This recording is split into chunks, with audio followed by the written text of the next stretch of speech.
Oh, gross.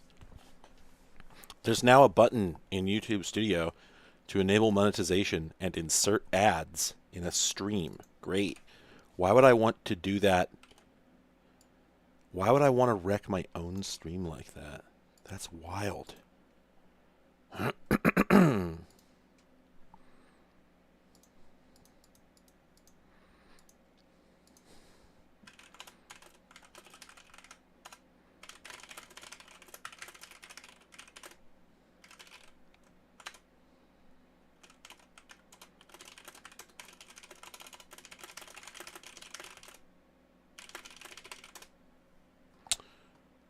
Yeah, apparently like you can turn that on. And like yes, I guess you'd make money off of it, but I can't imagine trading that.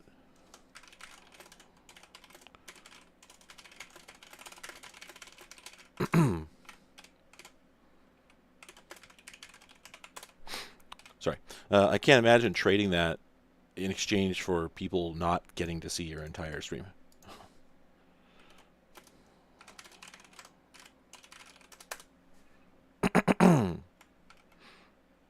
Sorry. I so often clear my throat in the Final Fantasy victory music cadence.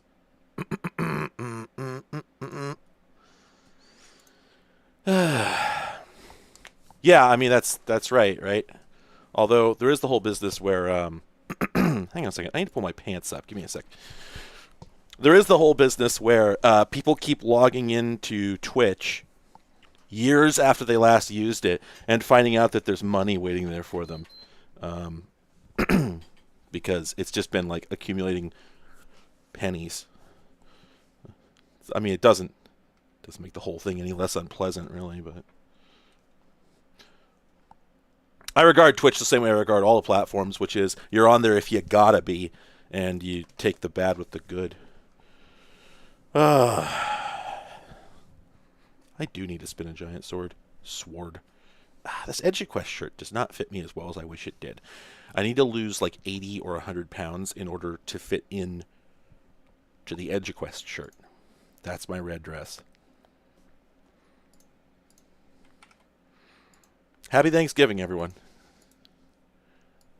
Incredibly pumped. The cats are going good. We've actually been having some luck dealing with Soba's mats. We've gotten rid of a lot of her matted fur, fortunately. Udon has developed a lot more personality. They both have been getting into my bed at night, which is amazing. It took quite some time to squeeze that behavior out of them. And that's what I want from cats. It's very inconvenient. I don't like it, in the sense that I'm in bed and I can't rotate or move or anything because there is a cat, like, slammed up against my leg, somehow laying against me as hard as they can. So they're doing that now, and that's exciting. Udon ate a French fry a couple weeks ago, like ate a whole French fry. I'm not saying that's good, but she did it. It was exciting, at any rate. Anyway, but let me plug my phone in. There we go. Oh. I've had a reasonably okay day, and I decided I felt like streaming.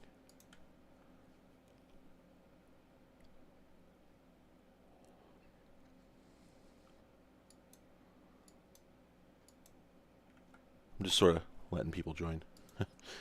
You know what? I actually don't know why this EduQuest t-shirt exists. Part of me wonders if it's fake, like if it was made by somebody else who was just like trawling through trademarks, because that's a thing that happens. But at any rate, it exists and I have it. Let's see if we can play a video game. I have no idea what. As with my previous C64 stream, whoa, I don't have any idea really what we're going to be playing here.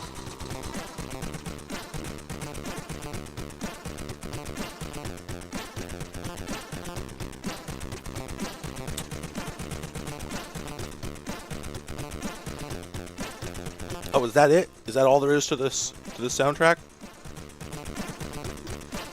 Oh.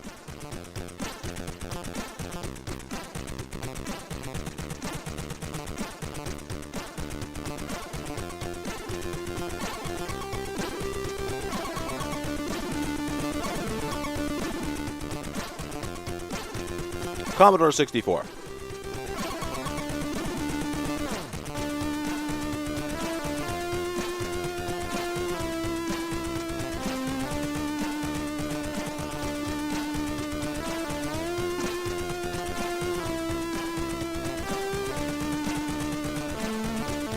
This goes pretty good.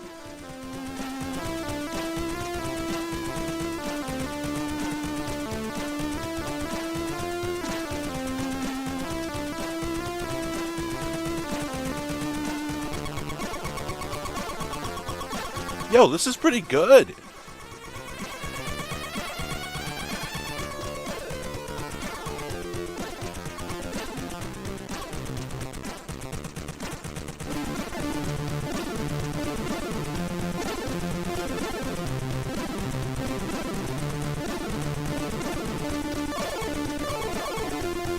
This is really good.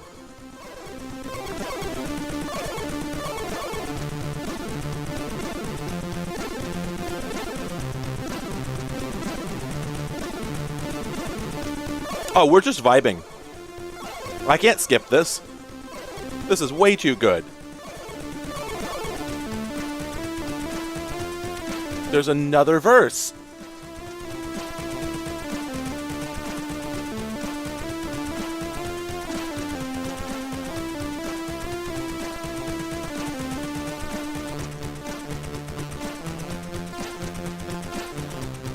God, is it gonna loop at any point?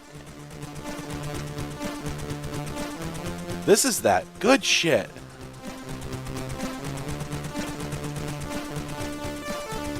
Oh, does the SID chip support ring modulation? If so, I didn't actually know that.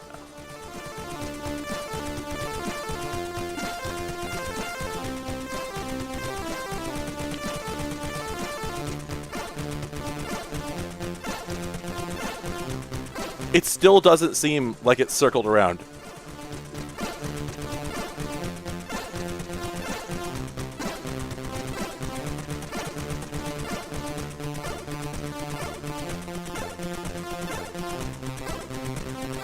The game will not be as good as this music. Guaranteed.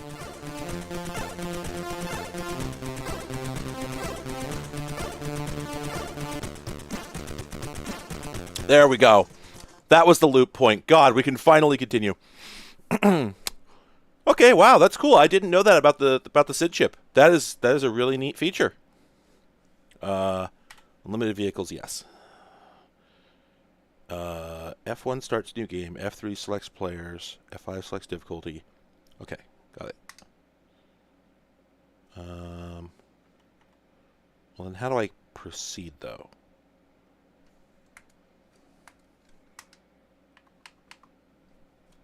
Ah, there we go. Oh, wow, this is really early.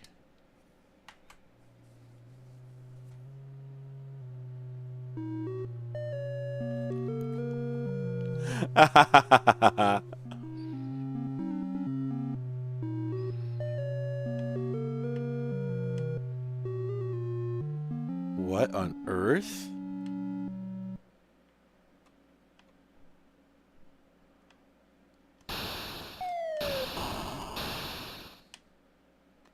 So, yeah, so this is a retread of gosh, not it's not Lunar Lander, Lunar Rover, I want to say. Yeah, I think that's it. Lunar Rover, I believe.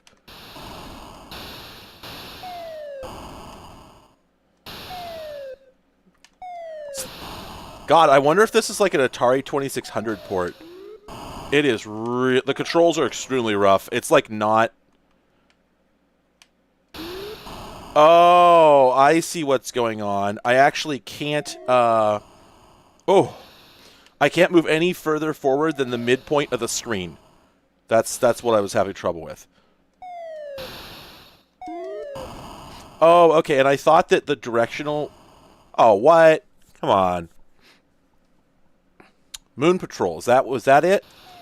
I thought that the directional buttons affected which direction my gun shot, but no, it's just it always alternately fires between up and forward. Yeah, this is crap. Fi, that is the most incredible story. Like I've heard some real bangers, but that is really out there. Uh, Thank you for the story.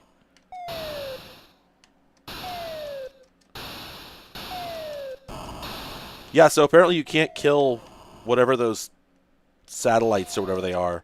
You can't kill those. Boy, sorry for all the flashing lights.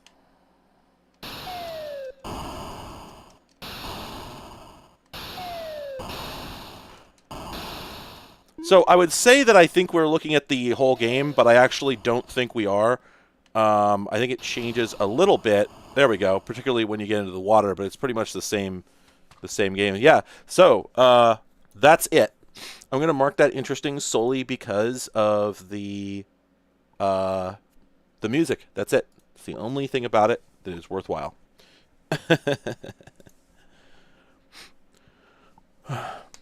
By the way, I need to actually post it to my website properly so I can distribute it. But in case you're unaware, which I guess a lot of people probably would be still because I haven't properly publicly posted it, but I got some emails from the guy who designed most of the music store that I just made my last video about. I don't know if anybody here, probably somebody here hasn't seen Jukebox. Oh, Jukebox. Okay, I was sitting here like, why is Daria saying Jukebox? You know what? There's a kitty at the door. Who's here? It's Soba. Here's Soba. The thing I was talking about doesn't matter. We are going to see Soba. Hello. Oh, I'm having trouble. Oh, she's difficult to observe. There we go. Sorry about my messy carpet. The cats keep just dragging dirt all over it. Soba. That's her butt. Soba, come here. Come here. There you go. Scritch, scritch, scritch, scritch, scritch, scritch, scritch, scritch, scritch, scritch, scritch, scritch, scritch, scritch. No flop. No flop.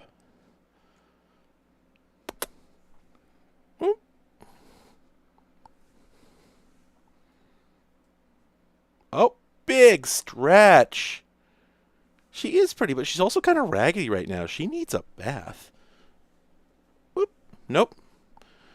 Okay, busy. Busy moving around. Busy doing tasks. Yeah, she is basically a feather duster. But just fur and not feather. How are you doing, Soba? If she's here, then she is currently feisty. Come on.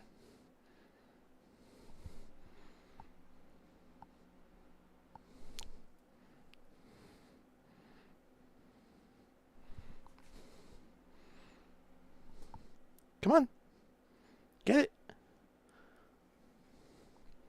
I'm hiding the laser dot.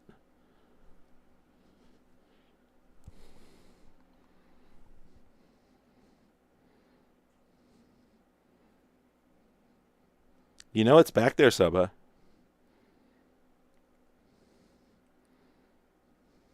Wow, she's being really lackadaisical about the laser today. Oh, but here's Udon. Udon wants the laser. There's Udon, everyone.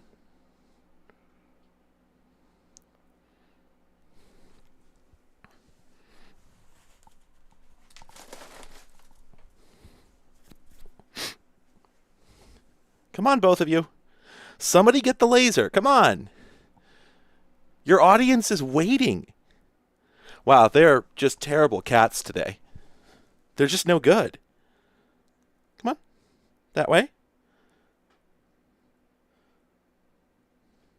Oh, she's chattering. Oh, she is chattering right now. If you look very closely, you can see her whiskers twitch. Watch. Go down. Back up. Come on. There it is. There it is. Did you see the whisker twitch?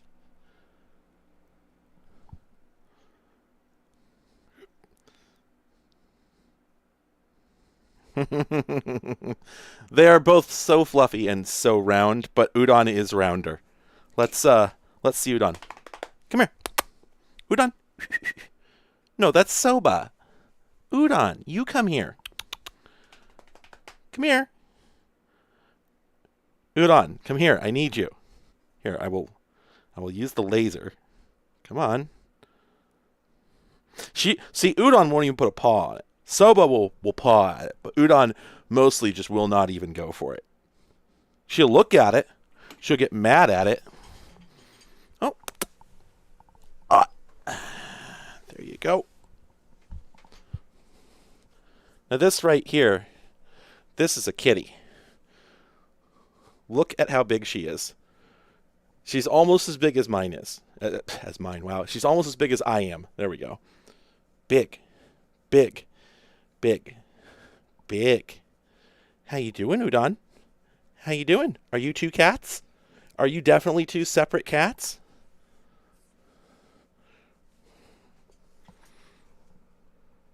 There's Udon. She very much hates being up. Well, she doesn't hate it. They used to really detest it.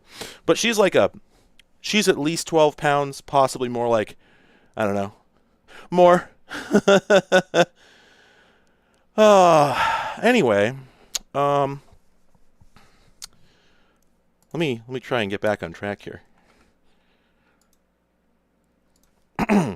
So yeah, I actually, what I was gonna say is, in case you were not aware yet, I have not posted it to Patreon yet or anything, but the fellow named Edward, who was the primary engineer on like the board design and firmware for the music store, got in touch with me. He emailed me. He said, "Hey, it was great to see something I worked on show up in one of your videos, and you got pretty much everything right." He did tell me that the pronunciation is Dig Media, not Dig, so that was even odds. But in every other regard, he said, "Yeah, the people who suggested that the DSP was where the MP3 codec was, and the like FPGA in that thing was just for interface logic. That was true. They licensed a codec directly from Fraunhofer, which is really funny. And he said that the codec was limited to real time, and so that's why they didn't bother trying to get faster than 1x speed with the CD-ROM drive. They would have had to get much more expensive silicon, is what he said. And the super caps in the Soulmate really are supposed to allow you to change batteries. The problem is I did not think to manually turn it off first. If you do that, the power consumption drops from like milliamps down to microamps, or maybe nothing, I'm not sure. And then you can swap it, and the super caps will keep it alive. Several people in the comments suggested that, and I thought, oh, that makes perfect sense. Too bad I didn't think to do it before I finished the video. He also said that I had commented on how the Soulmate, when you take the connector off the side, it looks like an Atari 2600 cartridge. Yeah, he says the industrial design was contracted out to a guy in the U.S. who used to design Atari cartridges. And he said it was always a bit of a disappointment how the product actually looked, despite all their like fancy CAD renders. And I've heard that story so many times, that companies will develop a product they're really proud of, and they'll have these great concept drawings, great CAD drawings, and then when they actually get the thing back from the like plastics people, it's just so disappointing. And that's good, because I always feel a little bad about these things, because here I am, this is probably something the guy was really proud of, and all the people who worked on this product were probably very proud of it. Here I am sitting here going, oh, it's the ugliest MP3 player I've ever seen. As I expected, they agreed. They didn't want it to look like that, right? But once you get that back, the molds are made, you're out of money, you can't really do anything else. What I was really not surprised, but really, I was thrilled to hear this part. I had speculated in the video that primarily what they thought would sell the product was the fact that it would transfer from the music store to the device really, really fast. That is correct. That is exactly what they wanted to do. That was their goal when they designed the thing. And so it turns out, I did not know this part. Dig Media, I had said, spun off from somebody called Memory Corporation, but I didn't know what Memory Corporation did. Their business was trying to find ways to use partially defective DRAM chips, which was actually a thing that used to happen a lot. When RAM was really expensive, there were a number of companies who would buy up all the B stock that didn't have fully functioning everything, and would try and parlay it into this product or that product instead of just throwing it in the trash. And apparently just one of their engineers said, hey, since we know DRAM so well, what if we made an MP3 player that you could load really, really fast? Stark, we're getting to that. He also said there were supposed to be other accessories. There is actually a header on the Soulmate PCB, which I didn't notice, that's supposed to let it take a daughter card with extra DRAM, and they were going to use that to make a 96 meg version of it, which would have been very competitive. And the reason there's 4 contacts in the battery pack and the charging plug and whatnot, I'm inferring here, but he said is because it was designed to be replaced with a rechargeable battery pack. So that's probably why it had extra contacts and the DC jack.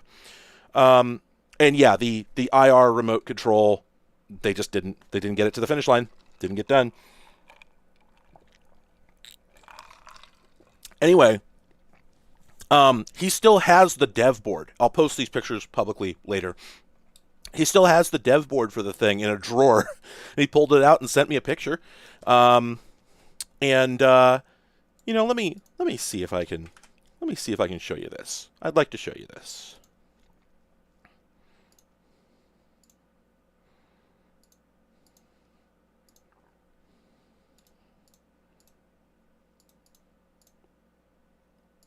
Oh, you've got to be kidding me.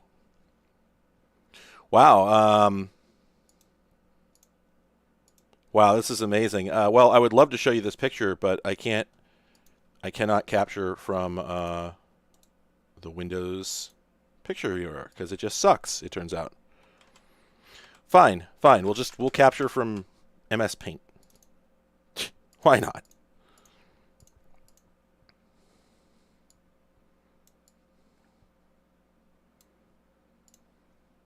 Okay, here we go. So that's the demo board, and or the dev board rather, and you can see it actually has a physical volume potentiometer on the bottom. So I was right that they too felt that it wasn't that digital volume control was really not ideal. They had wanted to go for analog control. They'd wanted to go for a more like professional kind of upmarket hi-fi type of product, but the money just wasn't there. They couldn't get it together.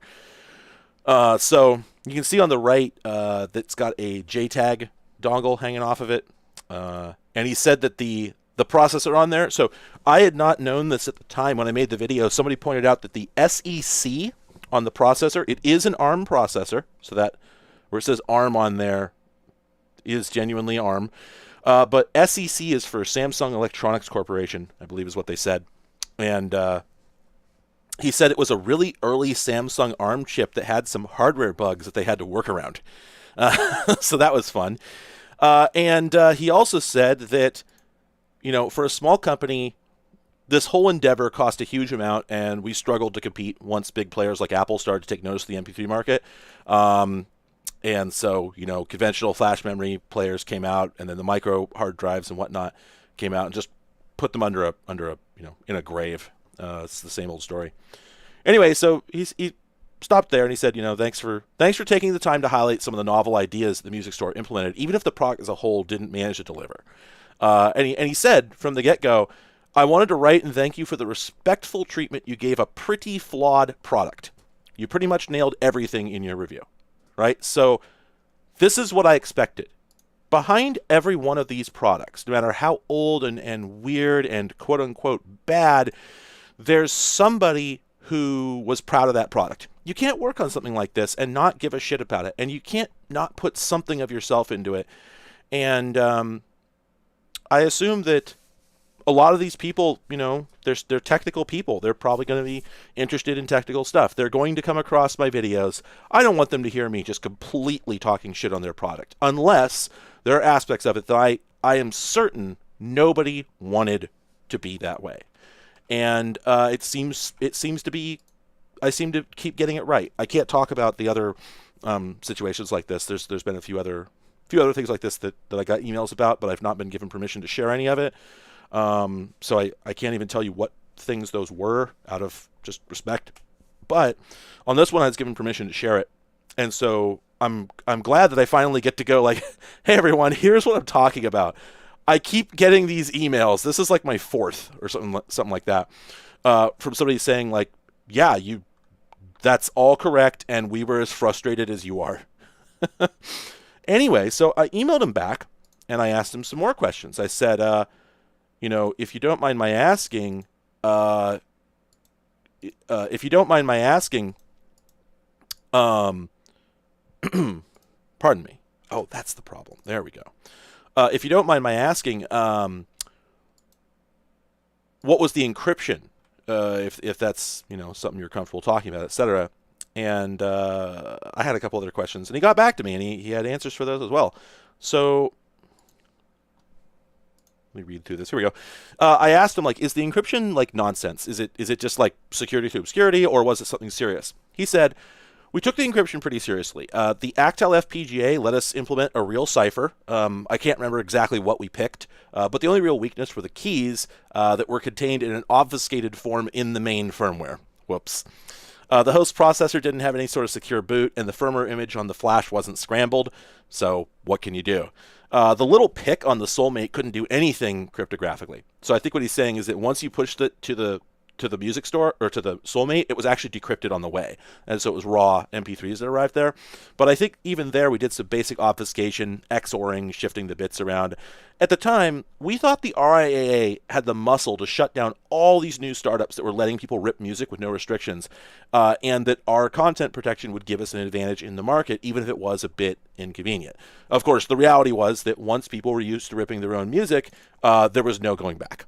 So it's that's exactly what I expected, right? They didn't want to make a product that was DRM'd up the ass, but they were afraid that if they made any novel product, that it would just get destroyed when the RIA came through and just stomped on them. Because back then, everyone thought that the RIA was had limitless power, and to a certain extent, they did. They had done so much damage. Even by the time this thing came out, everyone was rightfully scared of them, right? So I figured it wasn't that the people at Dig Media really cared about anti-piracy nearly so much as they felt they had to.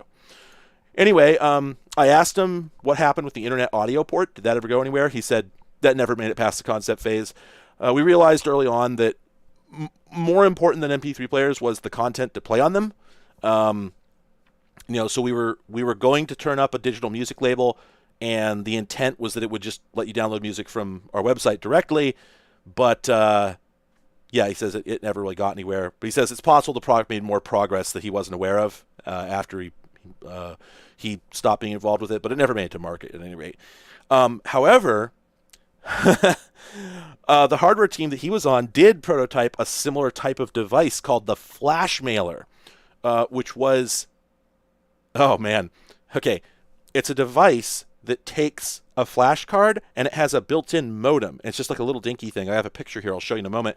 And the idea was that you would put your media card from your camera, your digital camera, into it, and then it could email the pictures directly without having to involve a PC. So again, this big push to try, here, let me, here we go. This is the device. Ideation, I guess it was another company you must have worked under. It's funny though, because there's another, you can actually see there's another piece of that IBM DRAM, the exact same stuff that we saw in the Soulmate. And then we've got another ARM chip, Clarity 2 ARM chip from Sound Vision Inc. Little chunk of Intel flash memory on there, and then there's a modem over on the left, and what looks like USB to me. And then above that, I'm not actually sure what that is. I'm not positive what that thing in the upper left is, but yeah, so there's also like the whole bodge board on the right. That's probably also a JTAG header now that I look at it. So yeah, a little fascinating piece of history there. And then he sent me one other picture because it turns out that the same. I don't know if it was the same company or just the same team. Um, but let me resize this a little bit. There we go. These are a bunch of other MP3 players that he worked on. That sort of. Let me see exactly what he said. Yeah. A selection of some of the various MP3 players that they did electronics and firmware for. It says they were generally for companies in the Far East that would do their own industrial design. And there's a couple larger players here that have 2.5-inch laptop drives here.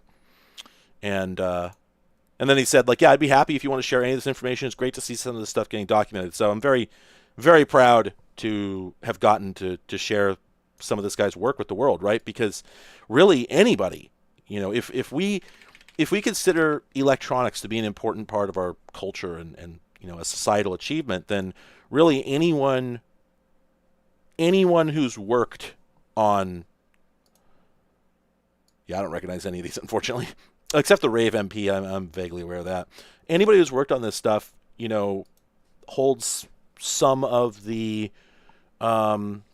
knowledge of our history and how we got here, and they were doing things that were, no offense to anyone working in hardware engineering, but far more impressive for their time, because now we know that anything can be done. It's just a matter of spending enough money. Back then, I don't know if you could have built a Soulmate, for less than $2,000, that could do, more than what they were doing. In '99, when this thing was, when the design was being finalized, I don't know that you actually could have done better for anything close to a consumer price, and inferring a little bit here, right? But managing to pull off what they pulled off with half bad memory and a broken beta prototype processor, and still managing to make it, come out on price and whatnot. It actually almost makes you wonder why the thing didn't do better, because other than not being flashy and maybe coming out a bit too late, maybe not being marketed all that well, $500 for the entire Music Store Soulmate combo MSRP. That's two MP3 players for, I think it was $450 was the original price. Two MP3 players, one of which is hard drive based.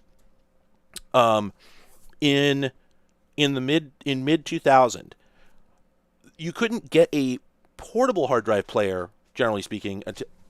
Soba, what are you doing? Stop clawing. Don't do that. Why would you do that? Kitties.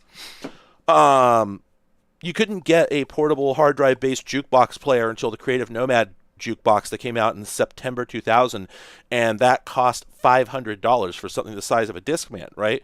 The fact that Dig Media was apparently selling a portable player and a stationary player in the same package for $50 less, several months earlier, is remarkable. The Arcos, whatever it is, jukebox did not come out until like very late. It didn't. I'm fairly positive it did not predate the Nomad jukebox, or if it did, it was so close. And at any rate, nobody had one. Like, it's actually hard to find a hard date on this, particularly because, it did come out in 2000, but it. Hang on a second.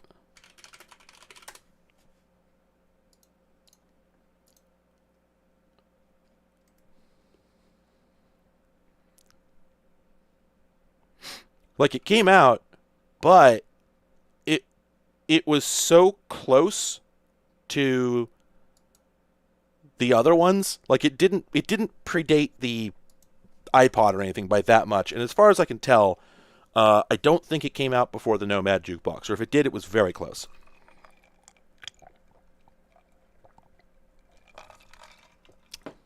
I actually I used MP3 CDs heavily. I was all about that. Anyway, yeah. So fascinating stuff. I need to make sure I preserve that whole exchange on my website. So it'll come with Google results in the future and stuff like that. For the occasional person who might actually look up the Soulmate or the music store. But I find it just fascinating to talk to someone who was involved in any way in that era of electronics, particularly consumer electronics of this sort, where you don't really hear about many of the accomplishments that happened before the iPod.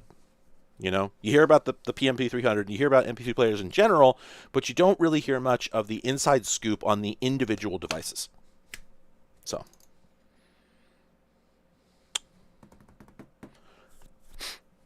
yeah, that James Bond game it's just Moon Patrol.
Wow, these crackers are great.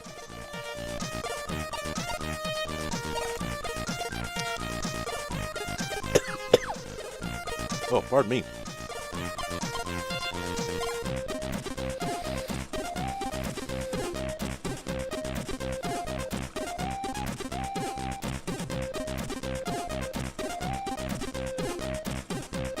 Nah, Commodore 64.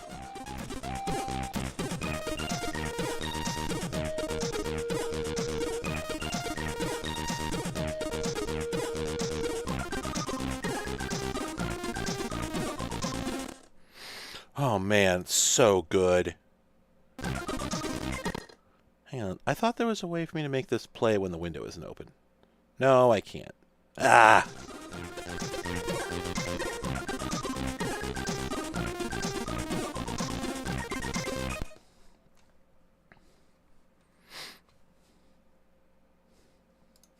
Yeah, I do actually... Yeah, there we go. Hang on. Hang on a minute.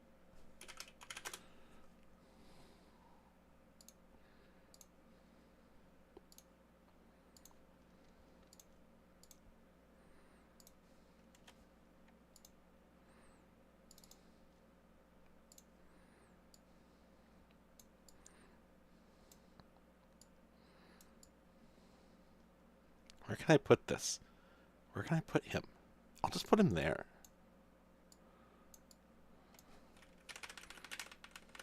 There.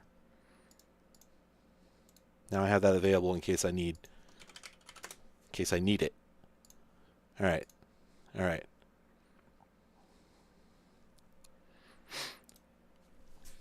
I had a whole succession of nuggets, a whole bunch of little MP3 players. Had some creatives, had some SanDiscs, had a whole bunch of things.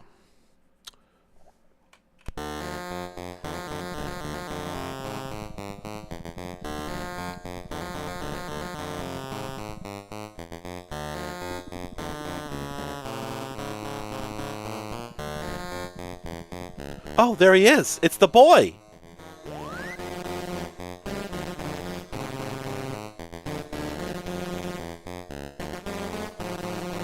This kind of looks like it might be a, this feels like a Pitfall. Or like a Pitfall 2, you know?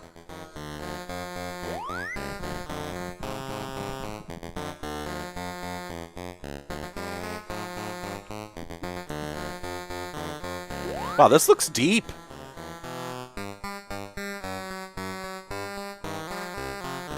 Jack, are you talking about the MP man?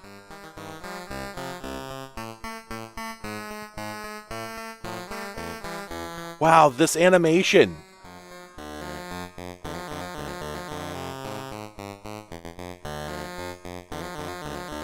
Diganox, I forgot what I said, so probably not. The MP man is hard to find any information about. Part of me wonders if it ever existed. Alright. I'm going to press H for help. Interesting. As selected. To select item. Okay, select item to hold. Okay, there we go. A Colt 45. What? Why is there no instruction on how to, like, pick up the item, though? But... Oh, there we go. Okay, I get it.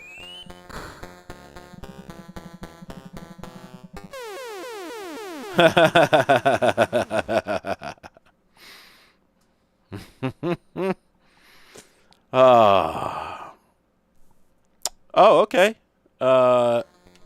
Alright, cool. I'll have to check that out. Oh, that's what happened. I misunderstood how the jump worked. Okay. Yeah, I have no interest in competing with Dank Pods or anybody else who specializes to that degree. Boy, that intro animation is really something. I think it probably says a lot about how do I... Damn it. I think that was my last man. Oh, nope. Okay.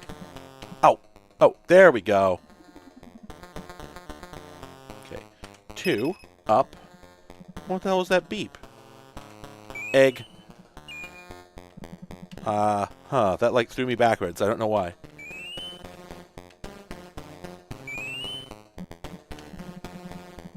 What did I do wrong? Oh, it's because I had something in my hands, the exact thing it warned me about. No. All right. Let's try this again. Also, item locations are fixed, which is interesting. See, my gun is still where I dropped it. Ooh, can I climb this surface? Oh, I can. Oh, okay. Okay, there we go. Up.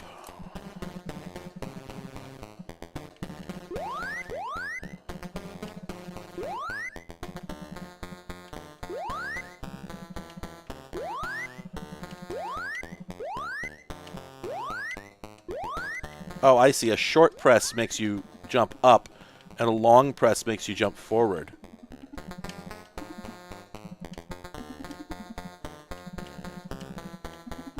Huh. Oh, I guess I can't get over there. Okay. This game is very ambitious, and I am proud of it. Alright.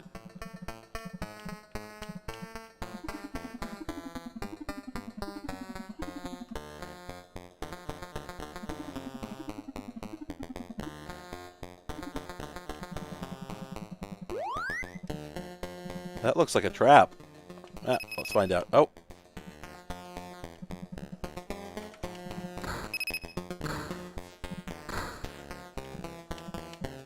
Oh, so I have to set something on this to get through, so I could, like, do that.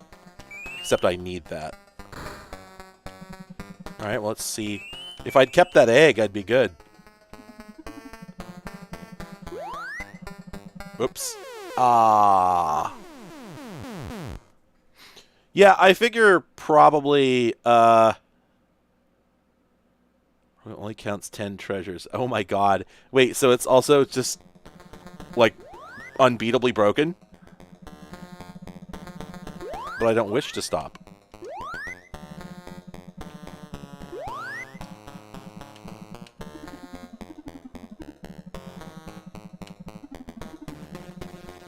I wonder if the gun was one of the treasures. well-known. Oh my God.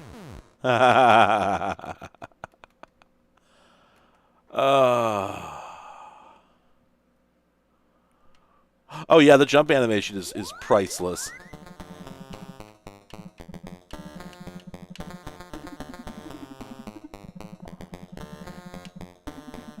That's such a Commodore 64 thing to do. To just grab a pop song off the radio. A behavior that wasn't really seen again in video games until Doom.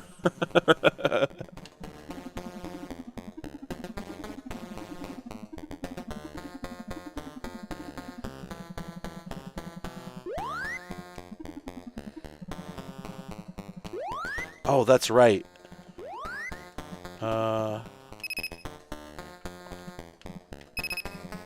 Oops.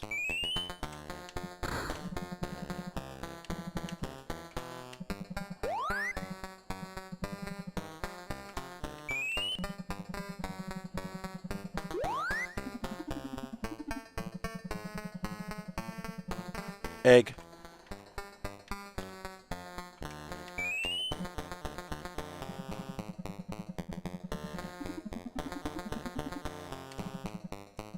There's got to be a way to jump from wall to wall, but I can't figure out what it is. Or, oh, no, I'm supposed to get up here. Got it. You have to admit, I'm making more progress in this than you expected.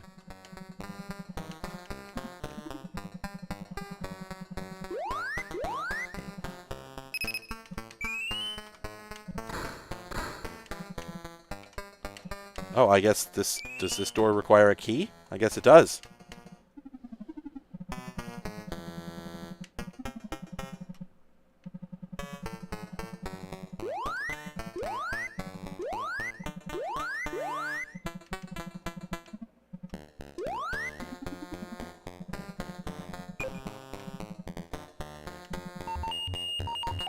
Wah!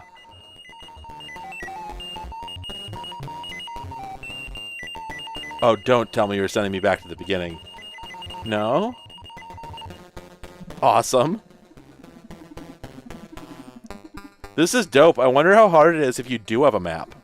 You know? Okay, that's a keyhole. I need a key, I think. Oh, no. No. Ah.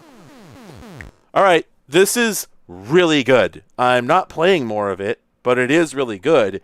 And yeah, that's Journey to the Center of the Earth. I do need to see the map for this. Oh, that map is... Oh, you know what? That's like big for a C64, but not all that big. And you know what? This has the same energy as Legacy of the Wizard. This is absolutely one of my favorite genres, which is, you know, go underground, you know, little hole in the ground that leads to enormous underground metropolis. You know, I just think that's super cool. I've always loved it. Pretty sure I played this on other platforms.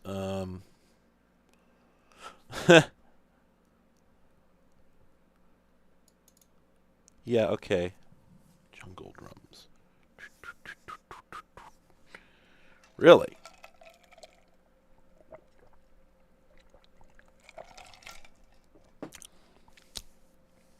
That has me interested in going and loading up Digger. Sorry, one moment.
This whips ass.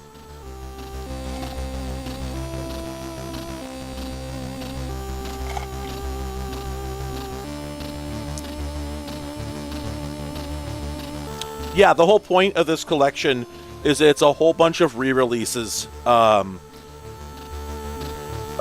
like games that never got properly released before and whatnot. A ton of these were cracked in the last 15 years. That's why the music is so good, is the thing. You know? Ziganox, I don't remember. I think I did. But, I can't remember anything about it. Yeah, no, I hadn't really brought that. I had not really established that in this stream before. Yeah, I'm using C64 Dreams, which is a collection that contains a whole lot of re-releases. So, yes, I am drinking a Moscow Mule, and I'm about to go get another one because it was real good. This music is so good.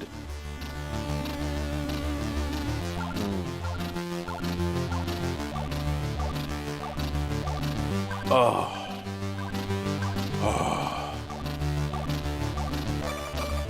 Alright, we must move on. Oh, sadly. You know what? I'll tell you what. I'll tell you something. I want to share something. Hi, I have a song like that. Oh, hello! Who's here?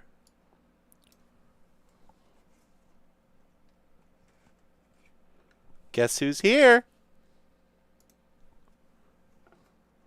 It's Soba, everyone. And you know what she's going to do? She is going to try to catch my mouse, because that's what this awful little beast does. Let me just,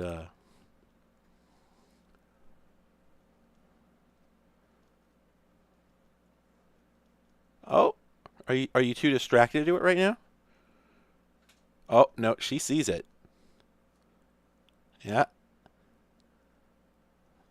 This is Soba, everyone. Here comes the paw. Here comes the paw.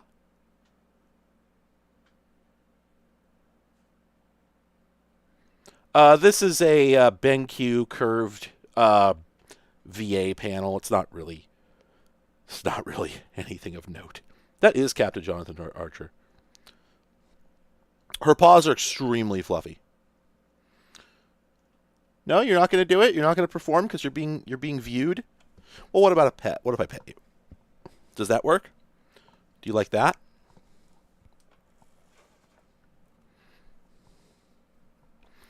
It's funny because I was just about to show you a picture of this animal that I took. So while she's doing whatever she's doing, let me just go see if I can find that. That would be over here in this folder. Let's see. That should be the one, right? Okay, yeah, there we go. So I... Oh, now she's in the middle. Oh, is she going to go for it? You fixing to go... Oh, I see the tail. She is fixing to go for it. Come on, I'm giving you permission one time to pwop. No, I actually like Enterprise. I didn't used to. But I do now. Scritches.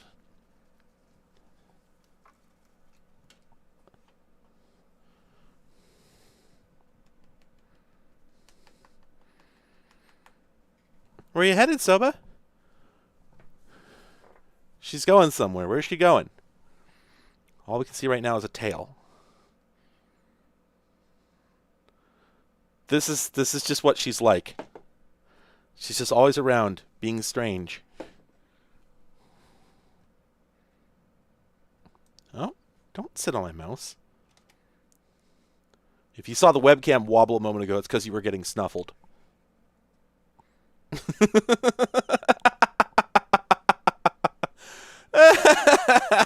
There you go.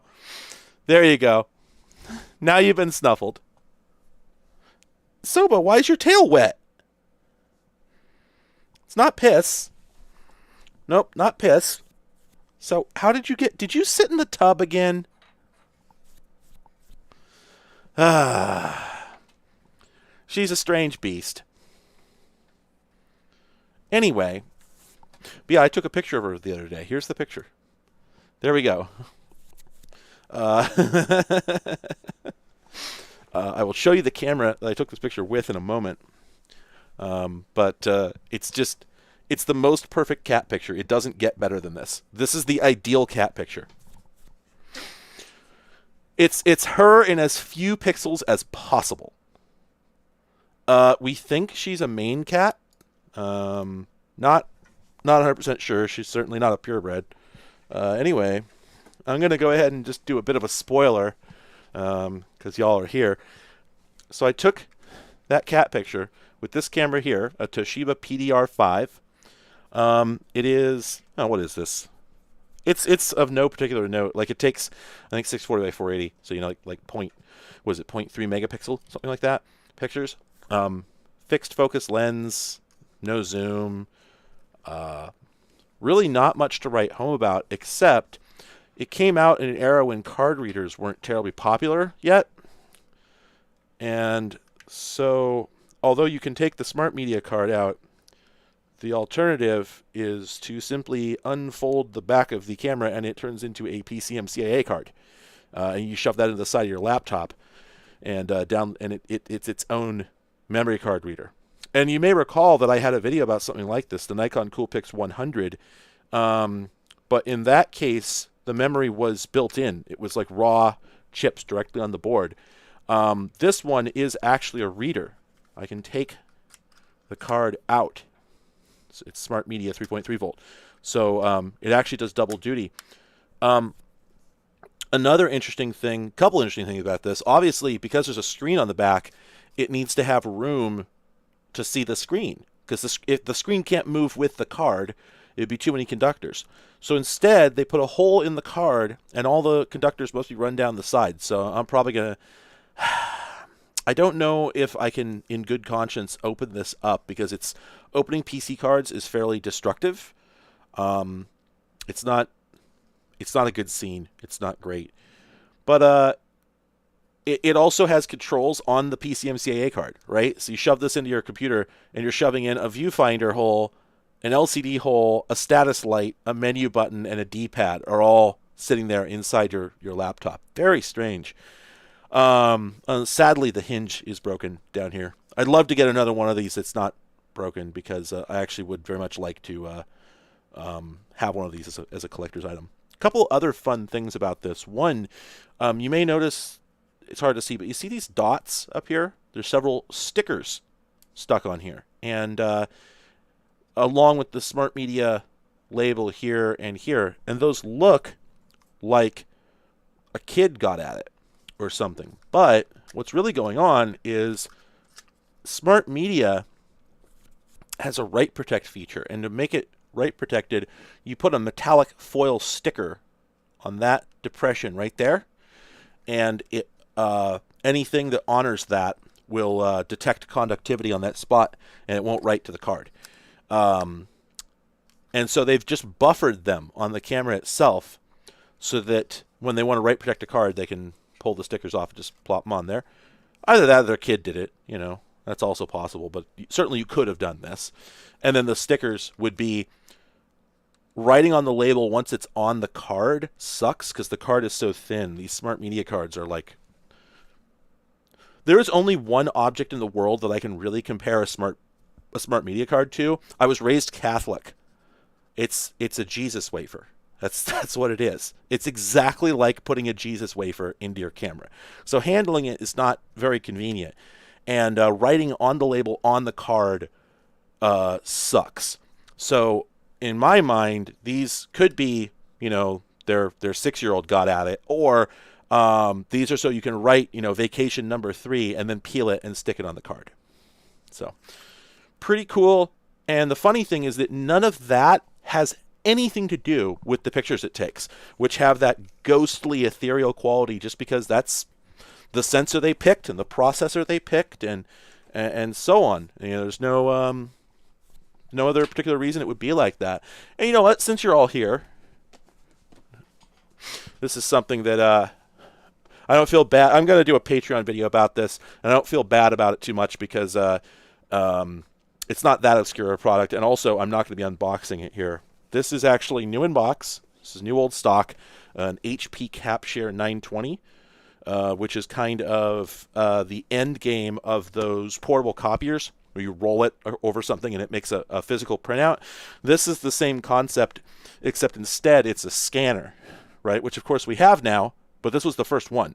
This is the first one that worked like this, where you press the button and roll it over something, and it just scans into internal memory. So that's pretty cool, and I'm going to do a Patreon video where I unbox that. Now, obviously, eventually I'll do a video about it, but who knows when that'll be.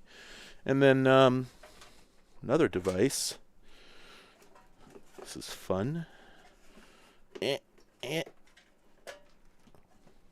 I hinted at this a little bit. This guy here is, I was actually proud of that one. Oh, yeah, I'll talk about the laptop in a second.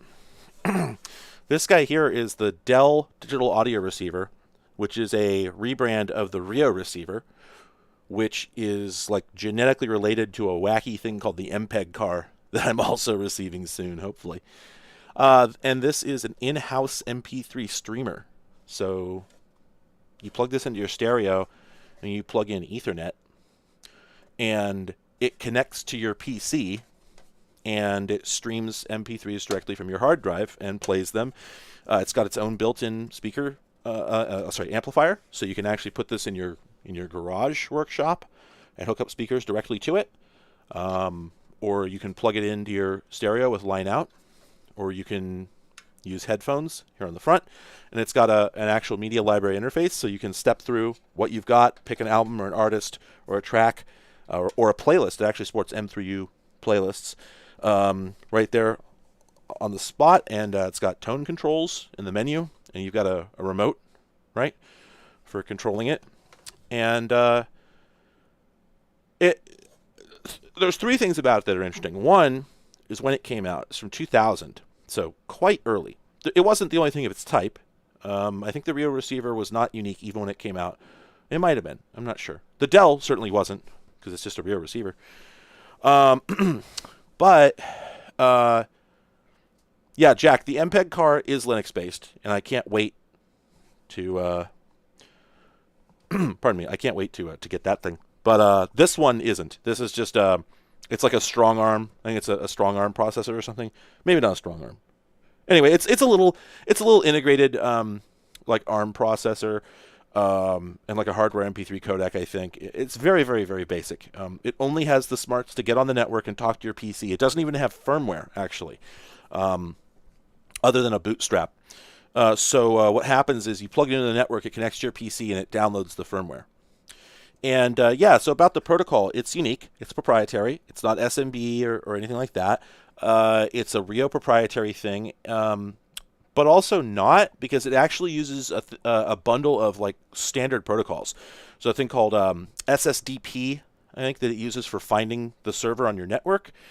And then it uses just a plain old HTTP server to offer up audio, offer up files. So it's actually relatively straightforward. Anyway, and the reason I found out about this is because I got it and I was planning on putting it into I was going to put the software into like a VM, like a Windows 98 VM, or maybe on an old laptop, and go through all this nonsense, yada, yada, yada, long story. And then I found out that you could just install the software on Windows 10. It works. It still works. Nothing's broken since then. The Win32 API is extremely stable. So I just installed it, plugged the thing in, and it just came up and said, media library, select a song, just like that. And you don't even need to reverse any of it. It's already been done. You could go download open source firmware for this. You can get open source server software. There's about 10 different packages. So this thing's been completely broken open. But the most interesting thing to me, yeah, Caleb, I think, had just asked about this. These jacks here, the Ethernet port, that's obvious. These jacks here are a little concerning because they say phone and wall. So you're like, what? It can dial up? How would that work? Because No modem, no phone modem ever went faster than 56 kilobits, and that's not fast enough for even 64 kilobit MP3 is not considered adequate quality for any purpose other than podcasts, and even then, and it just doesn't make any sense. It doesn't make any sense. What you're gonna? There's no hard drive in here, so what? So it turns out those are not phone jacks. They plug into a phone line, but they're not phone jacks. They are for HPNA, also known as phone line networking, which is like power line Ethernet, except over your phone lines. And it's actually sort of related to those PBX-less phones that I covered years ago. It basically superimposes a high-frequency DSL-style signal onto your phone line, which then you could pick up from any other jack inside your house. It gets filtered by the phone company, right? Or if you have DSL, it gets filtered there.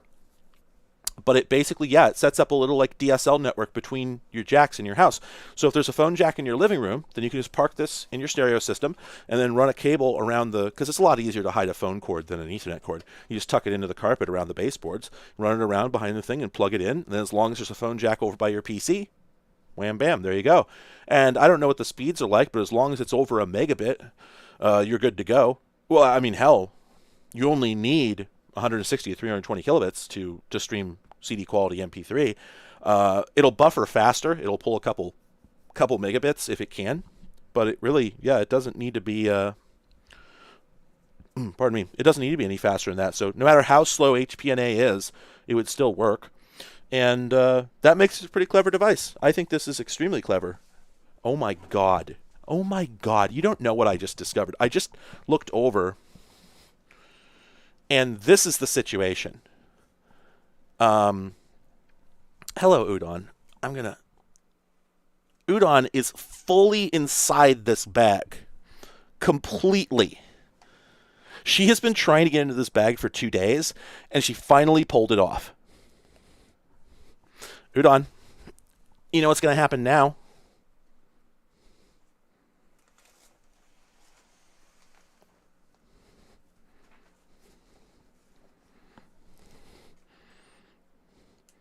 Creature. Goblin. Ah! I'm being attacked! She's never done that before. Udon, what are you doing? What on earth is going on right now?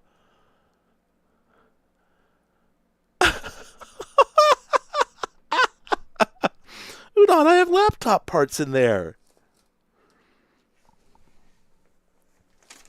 Whoa! A monster!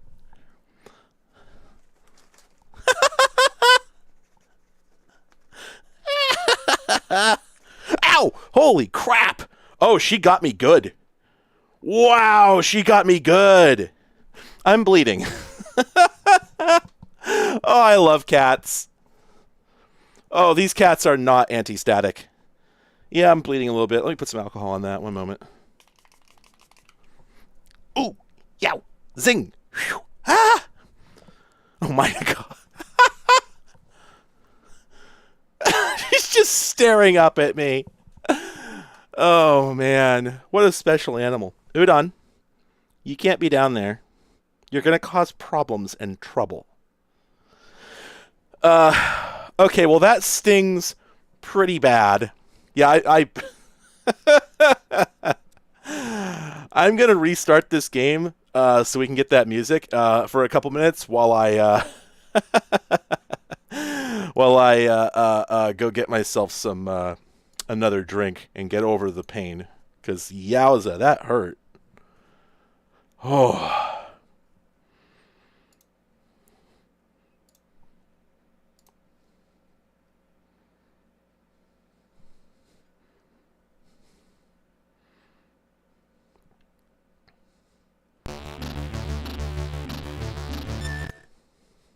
All right, hang on. Let me see.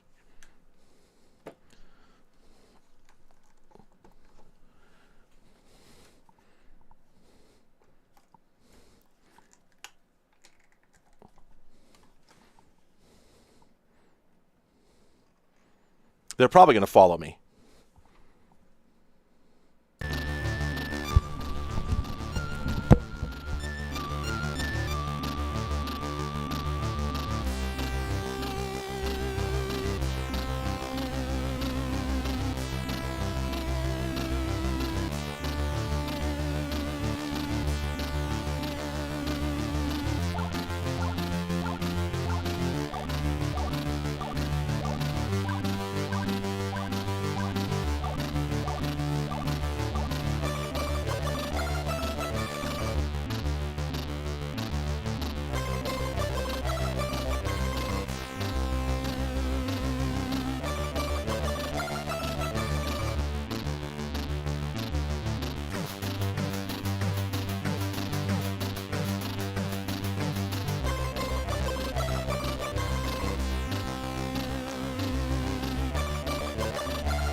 Oh, cats, everyone. Oh, that's right. There was one more thing.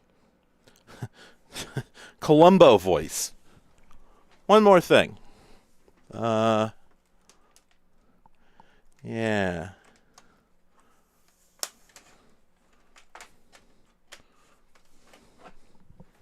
Oh, I got this yesterday. This is a Canon Innova Book 10.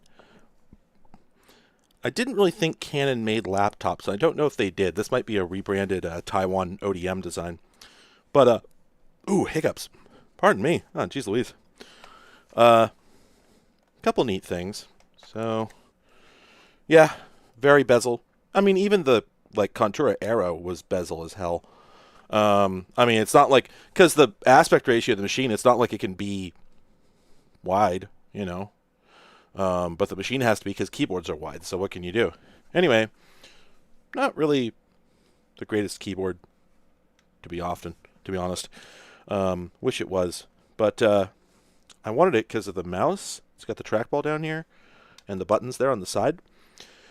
It's a Pentium class machine, external floppy drive, monochrome display, and then you've got docking connector that I don't have the dock for, parallel serial, and VGA out. So usual thing. Yeah, you operate the mouse with your thumb. Let me see if I can show you. Like this.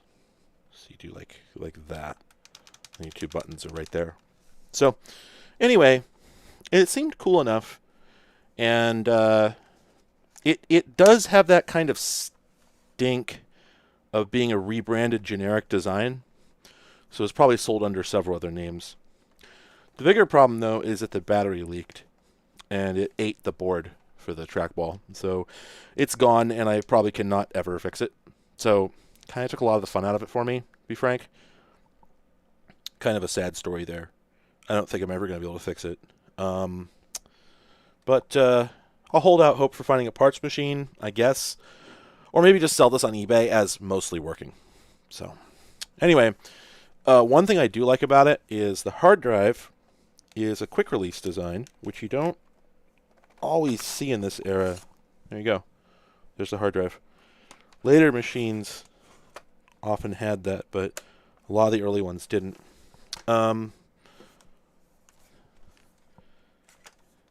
Yeah, and then other than it's got PCMCA, but it's only one unit. So, yeah, a little bit of a disappointment, to be honest. I also passed up a what is it? Toshiba Libretto 100, like a little. Oh, it was a Canon Innova Book 10. Sorry. But yeah, there was a machine there that was even smaller. It was like yay big and had a little tiny keyboard. Same basic specs. It was Pentium 1, Windows 3.1 or 95. I don't remember. I think it was 3. This one actually has Windows for Workgroups 3.1 on it. It had a whole network package and everything. So, pardon me. So yeah, that like I said, it was a bit of a bummer. Didn't quite turn out the way I wanted it to. All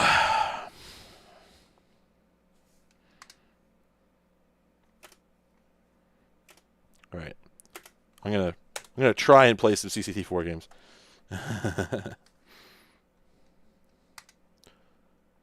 Thank you. I've got this headset really dialed in. Passive matrix. Yeah, it's real ghosty. The machine is usable because you could use a serial mouse with it, and frankly, that's probably what you'd want to do anyway for any sort of serious work. So, I sure wish I could actually start this game. What's going on here? Where is... There we go. Trainer. Yes. Yes. No. No. No. No. Ah, Euro Gold. Probably a sign of quality.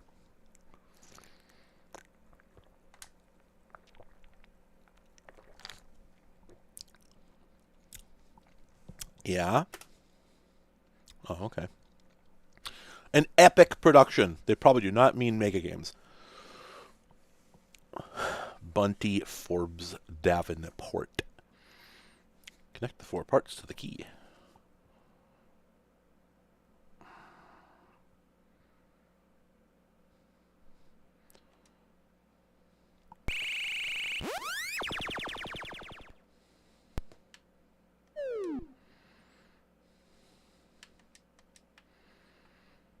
Wait, is that my duck?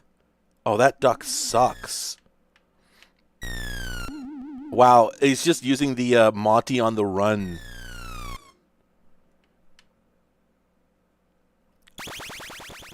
Okay, did I glaze over a British curse word or something?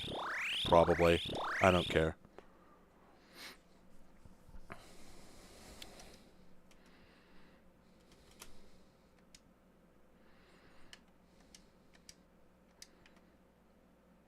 Yeah?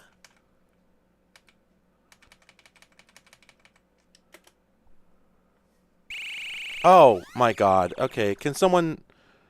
Come on, look, why would you do that, though? Like, that's actually upsetting. Please tell me when there's a problem. I would appreciate it. Like, I don't really like wasting my time. It's not a lot of fun. So, like, I'm not going to replay this game now that you've not seen it, so good luck.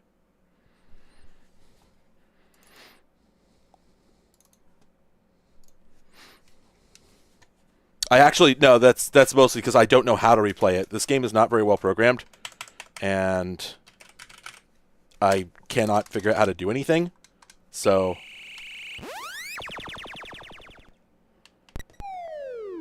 Oh, this game sucks ass. That just spawned me into an enemy. Alright, do we have any, Are there any games on this platform? Be nice to play a video game. Yeah, you didn't miss anything, so, like, whatever.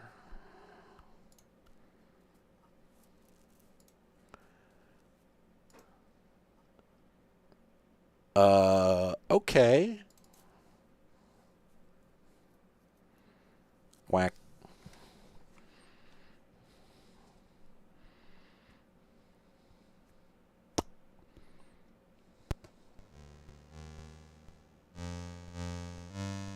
Oh, good. Finally, a crack draw I could just skip. I've already heard that song 100 times, so... Yes. No. No. Lost Tom. I can't think of a you're gonna walk by without saying howdy joke. You're just gonna nope, nothing. Step on this, the earthquake starts. Wow.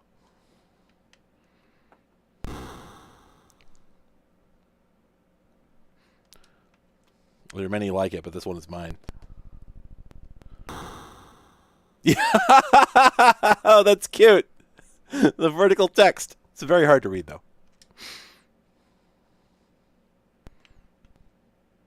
Oh my God, that timer. What? That is brutal.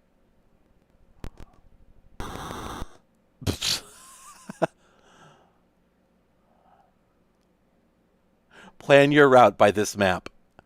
Exit the pyramid and get a big surprise. I don't like that. Ooh, the collision is not what I wish it was. I'll tell you that. Okay. Well, at least the bullets are willing to penetrate. That actually, honestly, is pretty cool. Or not penetrate, but there's games where if you fired twice, it would not. What? There's games where if you fired twice, it would not necessarily make it through to the. Oops. There we go. To the enemy behind. So. Okay, this principle is kind of neat, I guess. I think the time limit is really unnecessarily brutal, though. Ooh, and the collision doesn't... collision is not what you wish it was. Wait, did I? Oh, I thought I died for a second. Oh, what?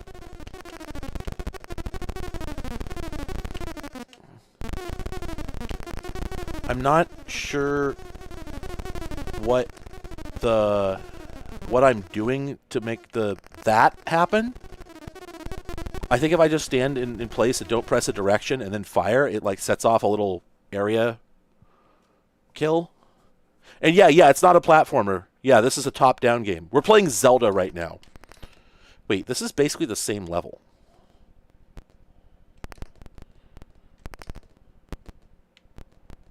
Got some scorpions.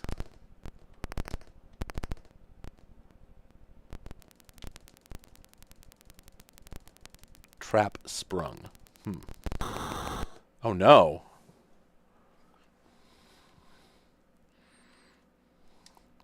This game's not very good. I would almost say it's ambitious, but I don't think it really is all that much. Cocatoni MILF.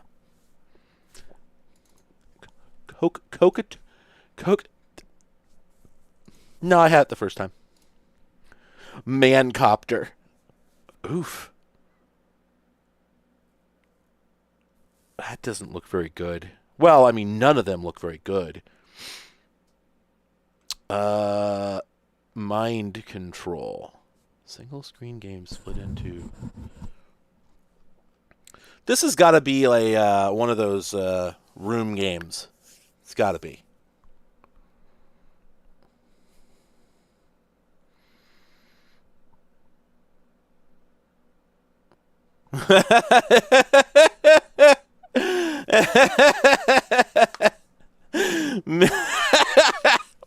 I'm pretty sure Tedious Tim's Adventure in Time Sink Cavern is something I got from a friend of mine.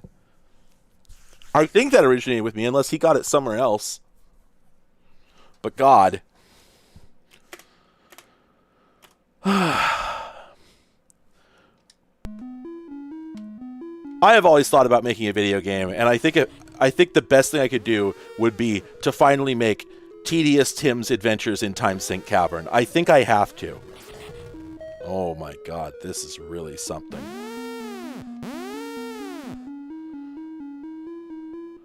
Oh, this sucks.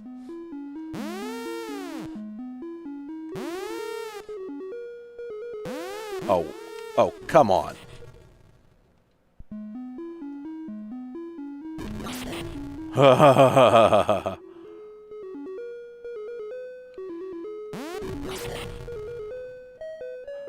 Oh, okay. Apparently there's two games here. This is one, and then there's another one that's basically like a maze game set inside the brain.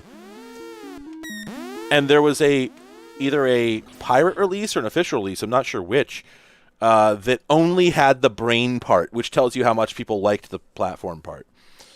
Wow, that sucked. Oh, is this a Jeff Minter? I should have known. Metagalactic Llamas. That was going to be a Minter game. A guy who by all rights ought to be a furry, but apparently isn't.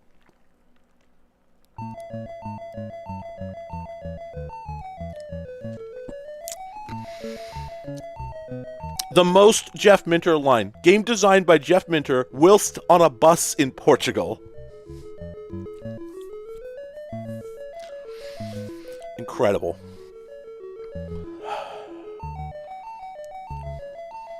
This slaps. Who's this music stolen from? Oh no, this has got to be some classical piece.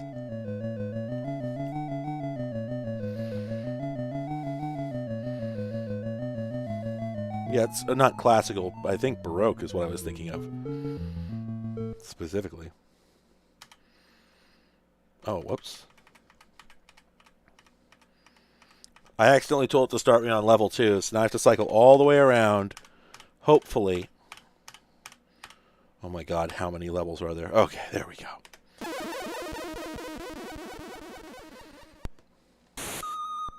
Oh yeah, definitely. That's a Minter game.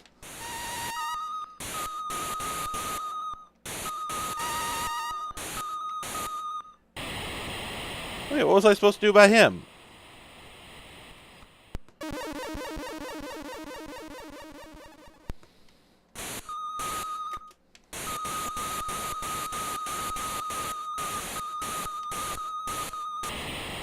Damn it. Has Jeff Minter ever made a game that wasn't about laser llamas?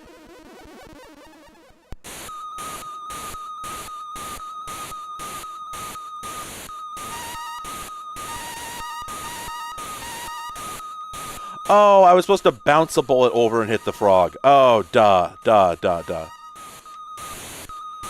Oh, I see. Those are the ones that I let get away.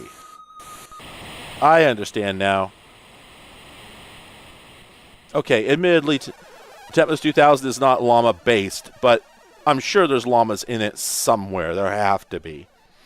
All right. I can't fave that because it's just a Jeff Minter game. They're all the same. They're good if that's what you want, but they are all the same. God bless Jeff Minter. If you've never watched the Jeff Minter career story interview, it's just priceless. It's one of the most, like, it's just so flat, exactly as you'd hope. The guy's just like, yeah, I saw that you could make games, and I decided to start making games. And so I've just been making games for 45 years, and I just make whatever game comes to mind, and I've never paid any attention to what anybody else is doing with their games or what anybody wants me to do with my games. And to wit, he's been successful at this since like 1982. So like, you really can't argue with success for whatever it's worth. Wait a minute. Is that a Burger Time clone?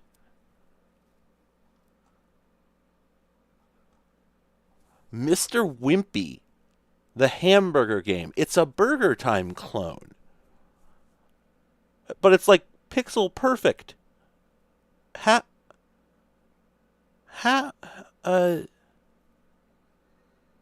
What?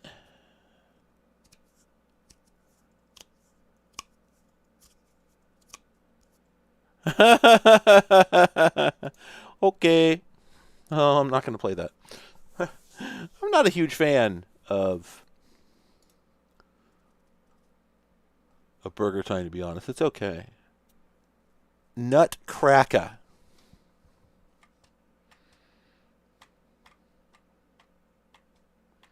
I will not be looking up Wimpies. There's no good that can come from that. Sorry. Wait, no music. Wow.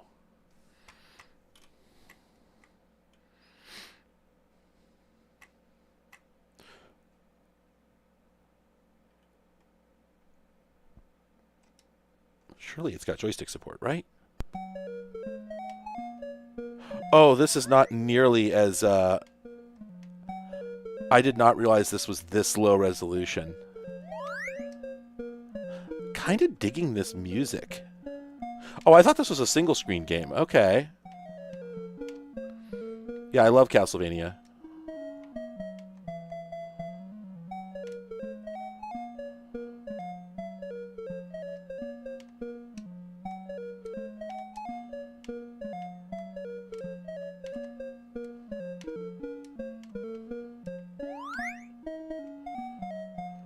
He doesn't even have any animation.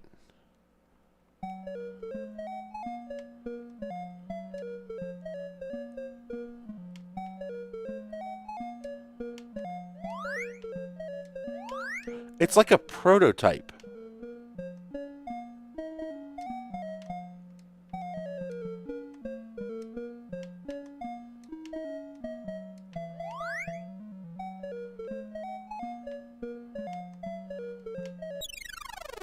Oh my god. This is the sound that you hear when you die for like 8 or 9 millennia before they let you into either heaven or hell. It takes a finite amount of time, and this is the only song you hear.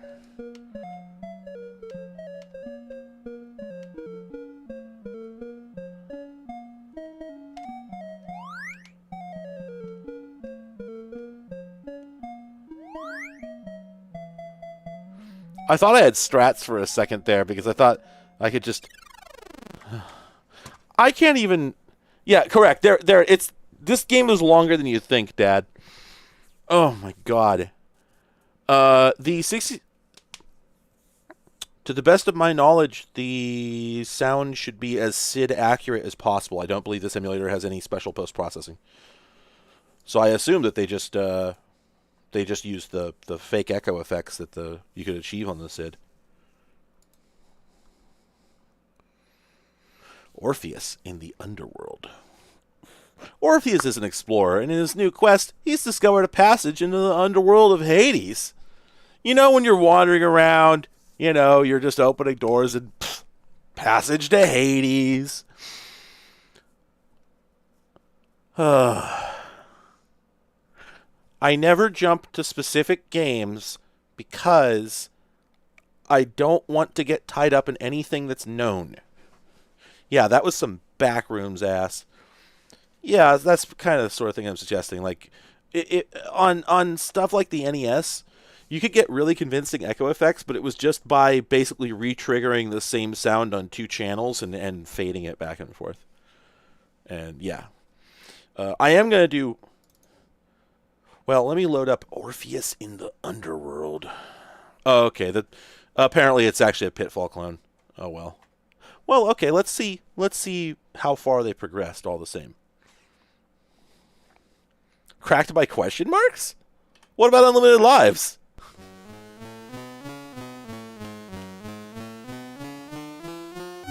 Oh my god, it's just a Pitfall clone.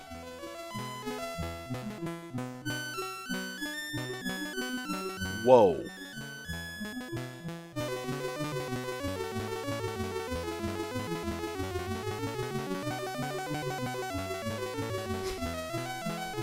Nadia, thank you so much. I didn't want to say the reference out loud, but you got it.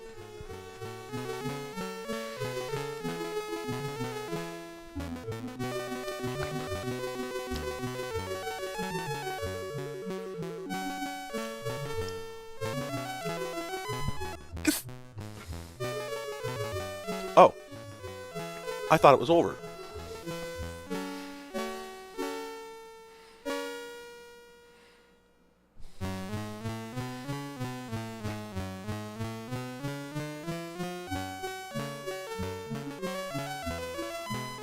This music is so good. What is this?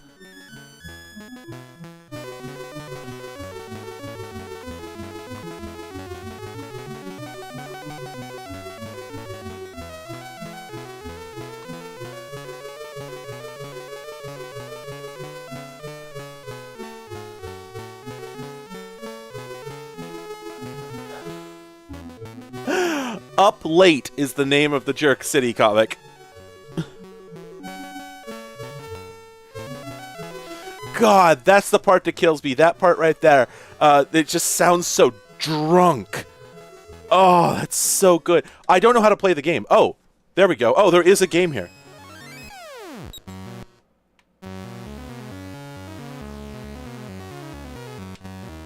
Whenever you move, it plays, what is that, Camptown Races?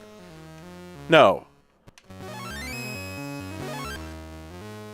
It's a really bad, it's a terrible Pitfall clone. Oh, it's so crappy. How is the game itself so much worse than that music? Oh my god, it's so bad.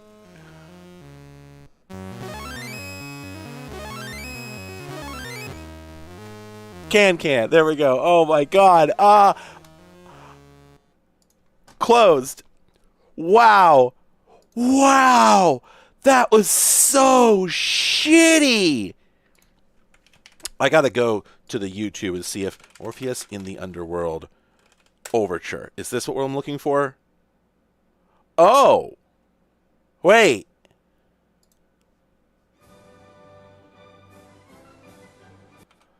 Oh no, I see. I see. That's a piece of music. Okay. Which I doubt is what we're hearing in the game, but maybe we are. You know, nobody has ripped the music from this. Also, Even okay, quote from another YouTube video. Even with save states, this Pitfall clone is pure nightmare. I cannot do it. Heyo. Well, shit. Ah, shit. Okay. I don't want to forget to rip the music from this. It'll kill me if I don't rip the music from this. Give me a sec. Orpheus in the Underworld SID file.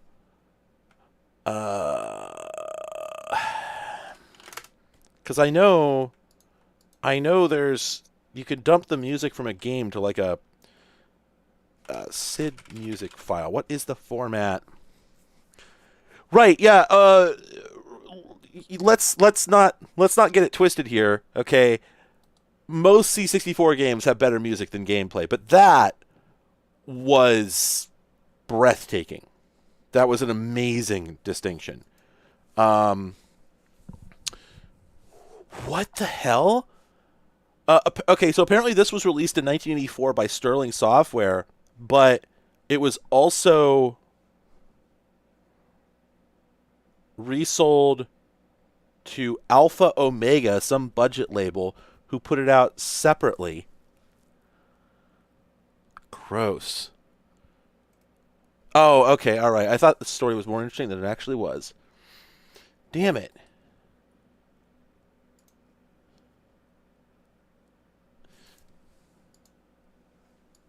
Aha! Oh, I see. Okay, well, so for what it's worth, Can, the song as we know it, is the common name for the Infernal Gallop, a song from Scene 2 of Jacques Offenbach's Orpheus in the Underworld. Okay, so if that song in the game was from the Offenbach Scene 2, what is it? Is that an opera? Or is that a... What is that? Yes, it's an opera. Okay. So if that was a song from the opera, then I have to assume the other one was as well. Well, shoot. I'm going to have to look into this because I really don't want to let this fall by the wayside. That music was so good. I'm really just kind of shaking. I'm having a moment. All right. This is Penetrator. I think we played this on another platform. Oh, interesting. Okay, this game ostensibly has some depth to it. If anybody wants to go find out how to extract a SID from a C64 ROM, I doubt it's that straightforward, but if it is, let me know. Infinite ships, yes. So, oh, wait, what? Who's he?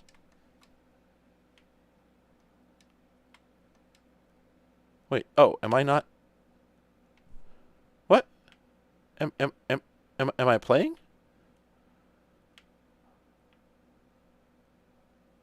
What? What the hell is going on? Those are not my control inputs.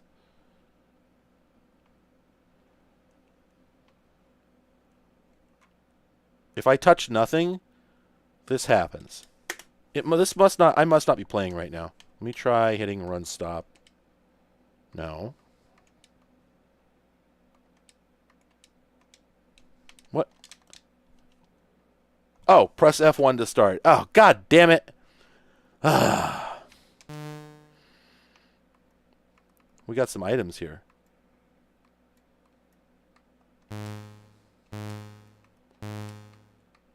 Oh, well, let's take them all. Oh, there we go.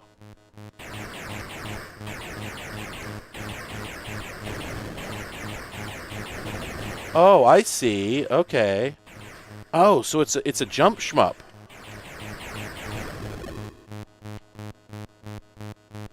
Huh. Okay, I sort of get it. Oh, no.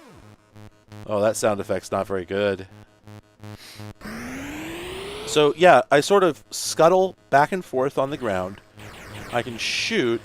There's two different layers I can shoot on, but jumping also results in me speeding up for some reason.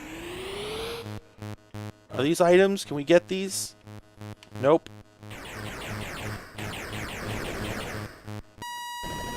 Oh, that's a bummer. This is almost interesting, but it's not.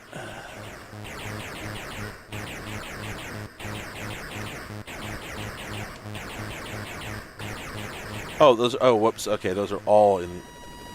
This sucks. This isn't very good.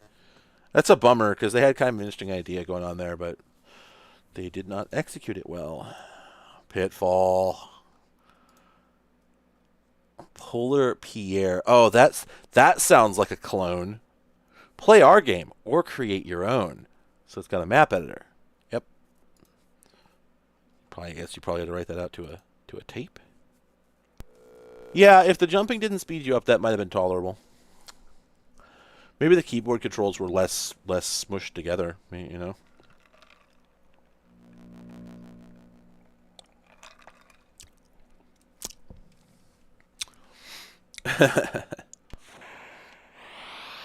What?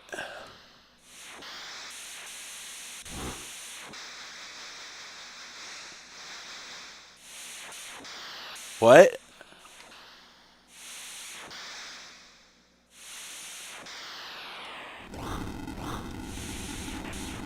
What?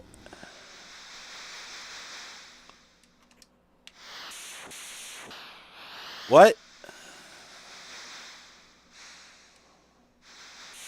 What?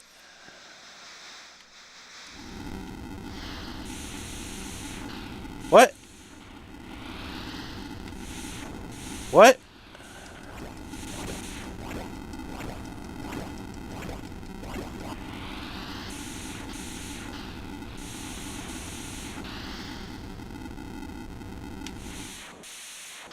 What?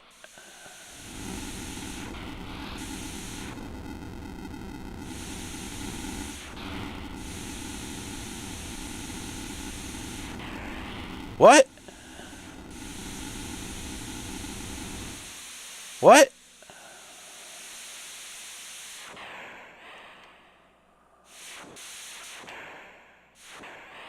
Oh, I'm like out of board juice. Oh no, this is as fast as I can go because I'm out of board juice.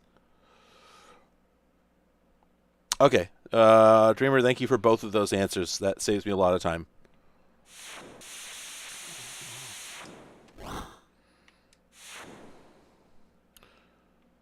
I'm out of board juice.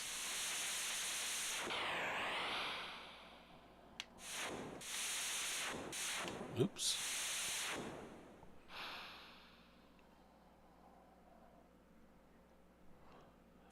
Yeah, there is some Amogus energy going on here, I'm going to say.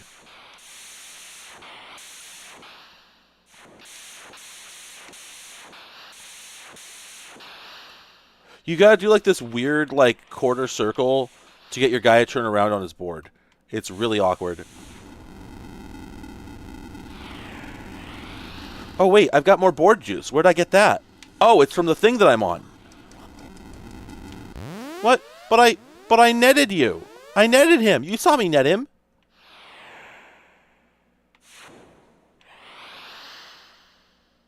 Wait a minute, I got net. Nothing but net. Come on. Why am I not getting any more board juice?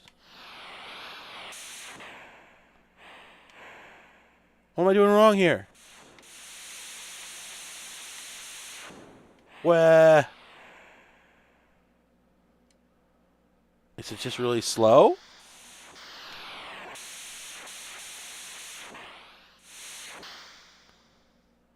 This game's confusing.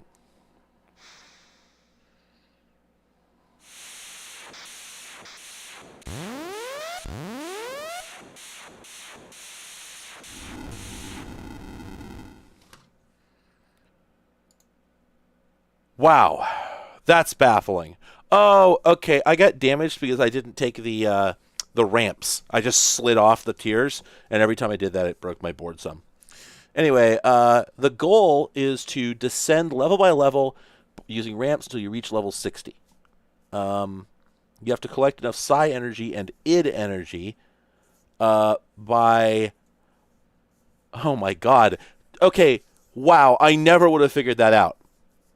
Yeah, it really does look like the dashboard of of a plane. To fight the boss, you have to collect enough psi energy and id energy. And to do that, you have to find those clouds, shoot them, then ride into them, which increases your energy. But if the levels of both energies aren't the same, it'll kill you. You know what? Fine. Fine. Round 2. Now that I understand what the hell I was supposed to be doing, having read the manual a little bit, let's take a look. What do we got?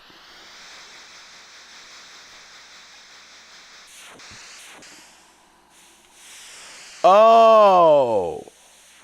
Okay. When I'm up here, when I'm on normal ground, I can only go so fast. These are accelerator strips. They're boost strips from Mario Kart. This is making a little more sense. Okay.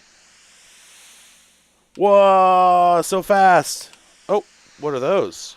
What do you do? That might actually be for repairing myself. There's a dude somewhere. Oh, there he is. Okay. I'm supposed to be able to increase my psi or my id, but that doesn't seem possible. Ah, damn it. Wow, did I just take a lot of damage by going down one tier? Is what it looks like. Do these heal you? It feels like they should, but I guess they don't. Damn. Yeah, I don't know. It feels like probably we should have an ego and a super ego meter, but maybe this game is entirely about just doing what you feel like. So, okay, my damage has decreased. I did something to decrease it. I don't know what. Maybe you just heal over time? I don't know.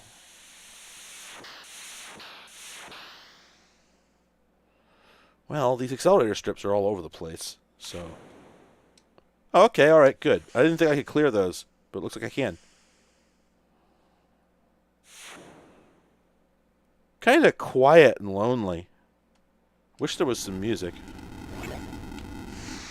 Okay, I have 5 and 6, psi and id. I don't get it.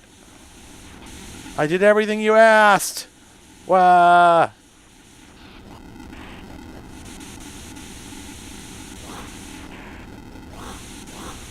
What? Now my psi went down. Oh, this game is baffling. That is almost interesting. I'm gonna give it this. I'm gonna give it the like heart fave star. Like fave heart star. Poster paster. Oh, it's Bill Stickers. We found him. This is the guy who's going to be prosecuted.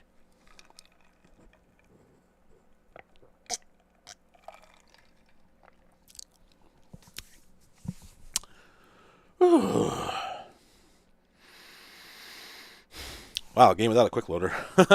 Haven't seen many of those. This better not take 10 minutes.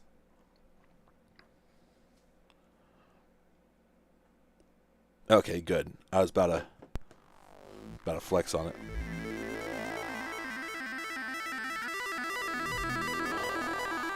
Another banger.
I'm gonna say this one is okay. It's complex, but it's not really like doing it for me. Sorry.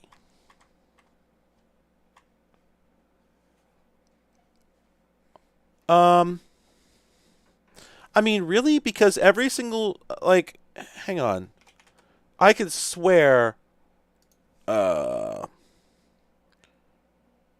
Comic Bakery even has, like, an echo thing going on. I could...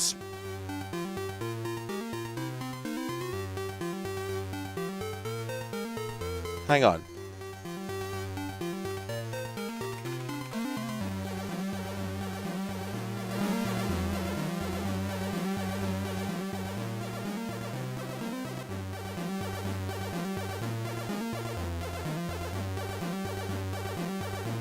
Hang on.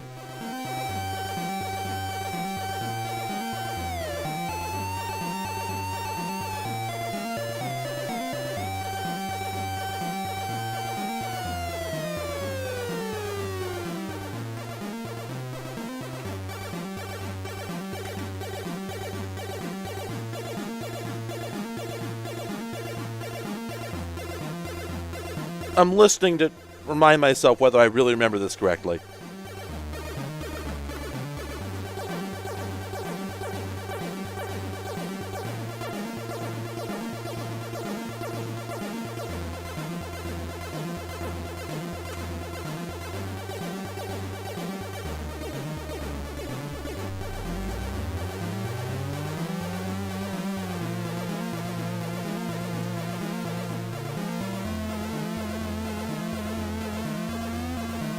You know what? It's in the last movement.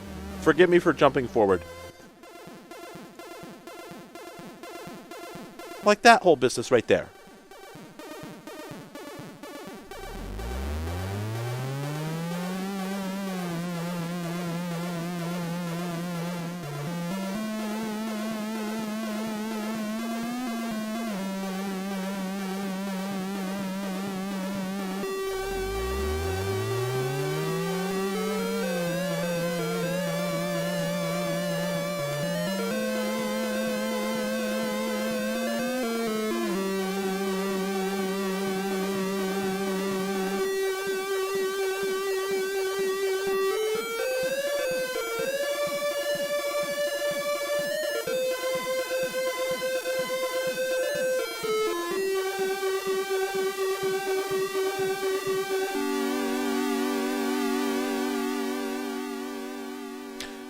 I could have sworn this had the echo effect in it, but no, not really. Anyway, but Martin Galway and Ron Hubbard did a bunch of wild stuff. There's a quote here. Martin Galway says, I just tried to make sure all three channels were getting used. A couple of techniques allowed it to sound like more was going on, like fast arpeggios and chorusing or echoes. So, you know, this has been a technique. It was used on the NES. It was used on, Ron Hubbard said, another old C64 trick I employed a lot in James Bond Jr. and continue to do so for almost all the other NES projects I worked on was to simulate echo using a single voice. Instead of using two voices, one with a melody and the second at a lower volume but slightly delayed, the single voice method used slightly truncated note lengths, and in the gaps between notes, we'd play the same notes shifted later in time, dropping the voice volume, and then restoring it to play the next melody note. So that's fair. Okay, if you have specific first-hand experience, then I'm not at all gonna stomp on that. If you're hearing something unusual, then I won't, I won't say you're wrong at all. You know what? I just stumbled on this incredible interview. I got to read this whole thing because here, this is a bit from, also from Ron Hubbard. We were always looking for ways to try and find something the machine could do that it wasn't designed to do. You'd look in the manual on the C64, it would say things like, don't set this bit, whatever you do. And we'd say, okay, I don't care. I'm going to try setting the bit and see if it does anything. Oh, that's so good. Oh, man. It also, God, what's the, this is just making me think, Sorry, you just got 1/4 second of an episode of Star Trek Enterprise. Hopefully I don't get copyright struck. Every single one of my videos on the side channel gets copyright struck. It's part of why I do them on the side channel. Got Snake Man. The Mega Man Snake Man theme also has that fake echo going on, and I know we're not still debating that at all. I don't know what I'm talking about. But I am going to play it anyway.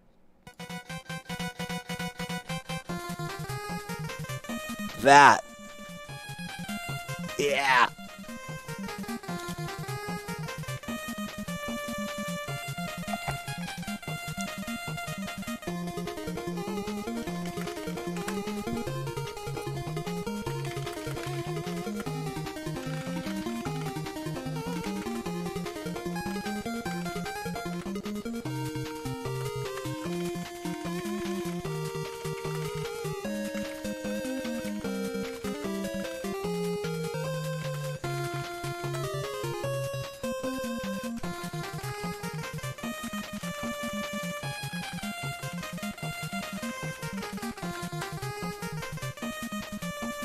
God, it's so good.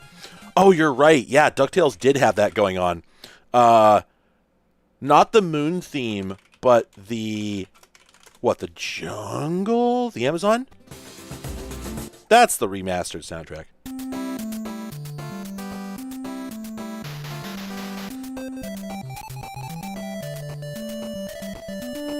There we go.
God, now someone's suggesting that the, oh man, the, African Mines? Alright, let's go.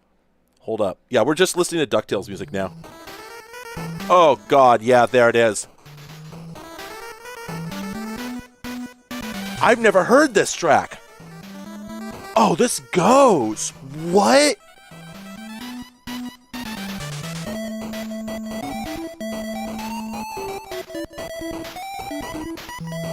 Oh, this is a Capcom title. That's why it has that going on. It uses probably the same sound engine as Mega Man.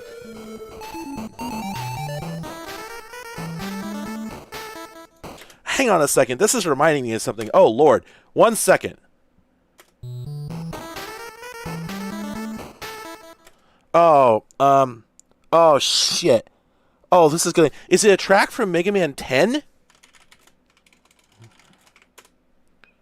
God, I think it was a track from Mega Man 10 that I'm thinking of here.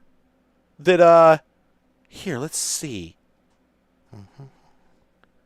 Oh God, there's just something really just rancid, funky going on with those first couple bars. Oh God. That's not it. That's not it. That's not it. Wait, this is Mega Man 10? Am I thinking of the right game? I don't recognize any of this music. What the hell? This is not the Mega Man. Wasn't Mega Man 10 the one they released in like the 2010s? It had banging music.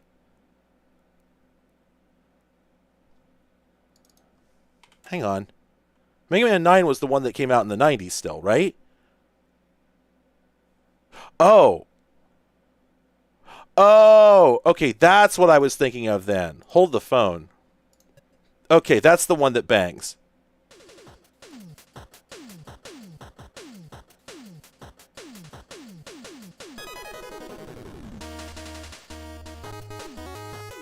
Yeah, there we go.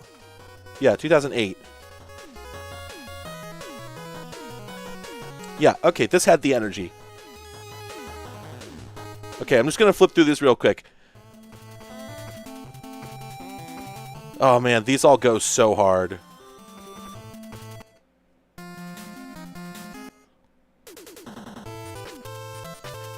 Nope. Nope. Okay, that's pretty funky, but not what I was thinking of.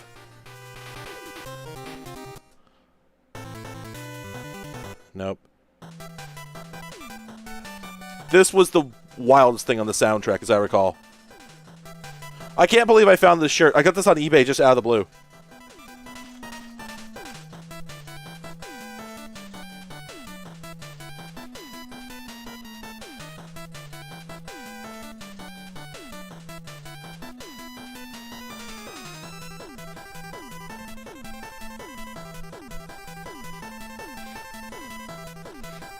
This is really good, but not what I was thinking of.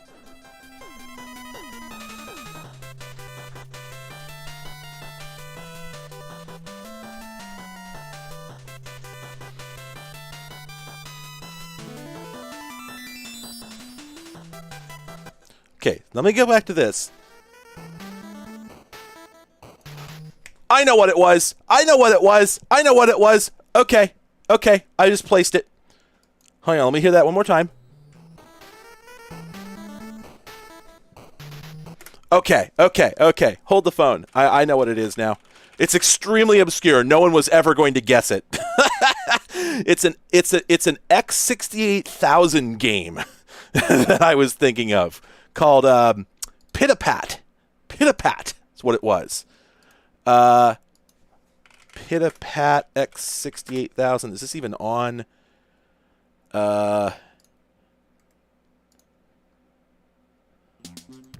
Hang on a second.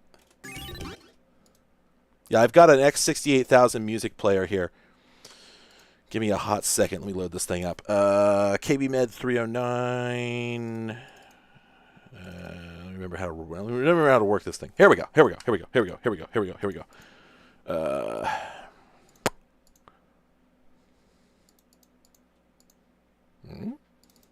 What's going on here?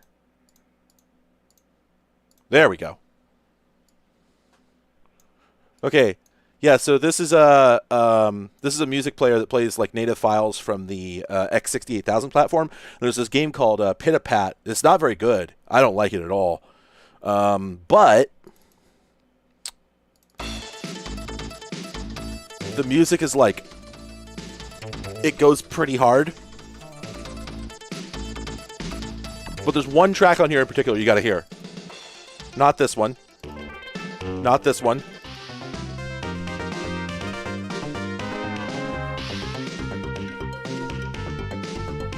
There it is.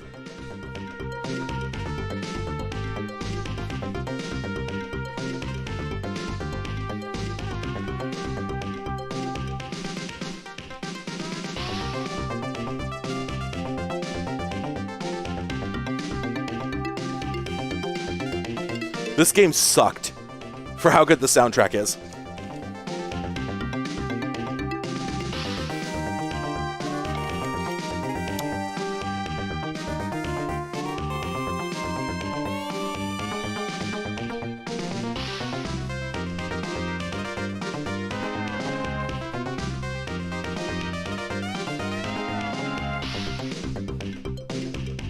Oh, God.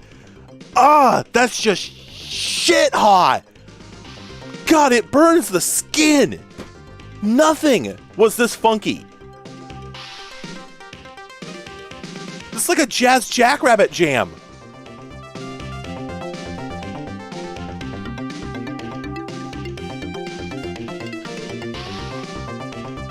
You know what? It's all good, but I'm sorry, you'll forgive me, but that just when you drop in at the beginning,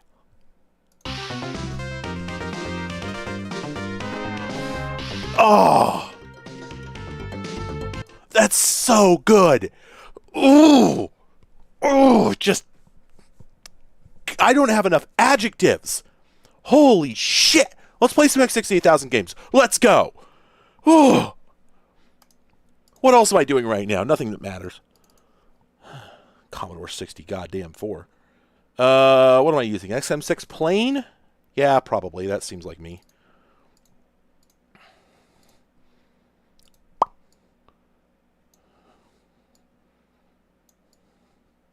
All right. Okay. Insert disk card. Set disk card. Let's go to my interesting folder. And actually, first, let's do Pit-a-Pat. I'm sure you'd like to know what the hell it's all about. Pit-a-Pat.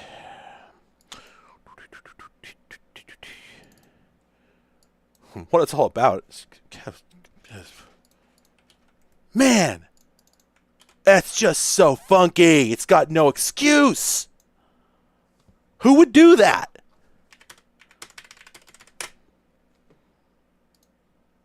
All right. Disc A, Disc B.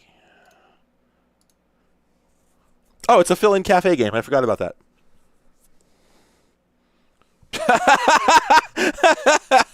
Fast 1-0 tricks point never. God, there's just no justification. I didn't even think to ask whether this game had titty in it. I'm glad it didn't turn out that way. Correct, yeah. If we're playing X68000 games, we're going to need Cat Jam. I left it there on purpose. Anyway, yes, this is Pit-a-Pat, and I don't know how to play it.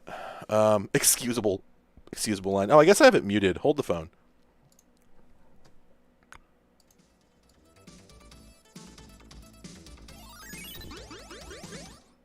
Sorry, let me reset this. Got to get that intro music. Ooh.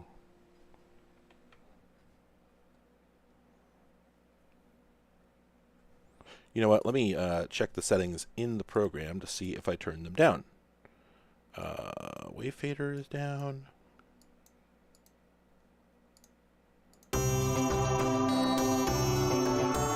There we go.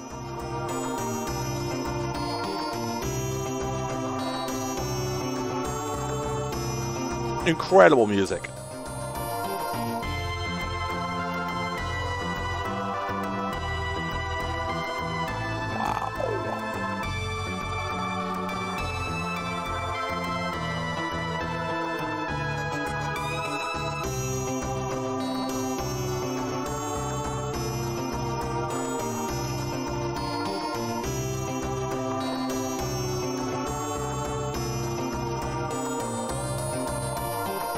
Yeah, this is MIDI. It's just straight up MIDI.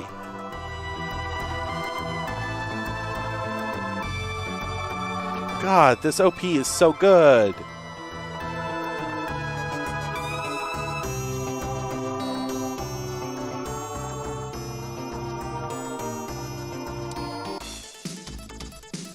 Yeah, I don't know how to play. It's really confusing, but I read something from somebody who did know how to play, and they said it sucked. So it's like, yeah, it's platform style, and you're doing things? You can destroy blocks, but I don't...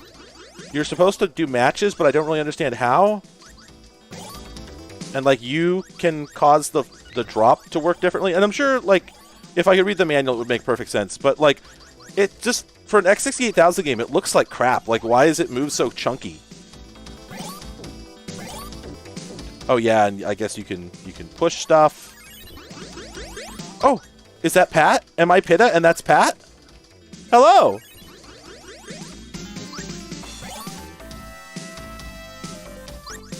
Oh, I forgot the game world wraps around. Help! I'm not sure what you're doing, but thank you! There's a strong Bub and Bob situation going on here. Is that the computer? Is that an opponent? Are they helping me?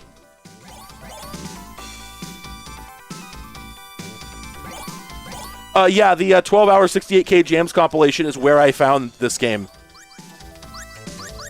Oh, but listen to that. Oh. Excuse me, I need to get through.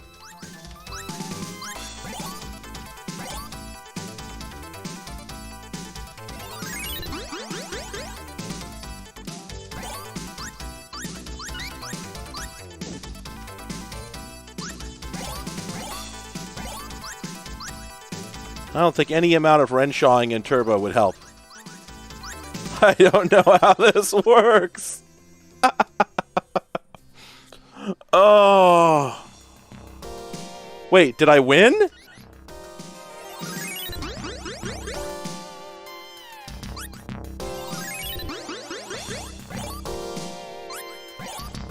Let's see if I can get to the third level and hear the bitchin' BGM 3.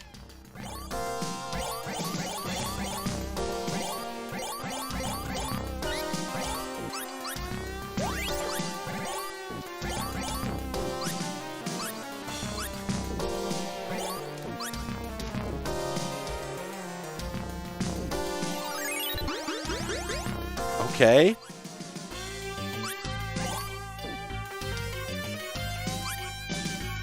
The floor is divided into 2 different colored sections. So, like, I don't know if I'm competing here.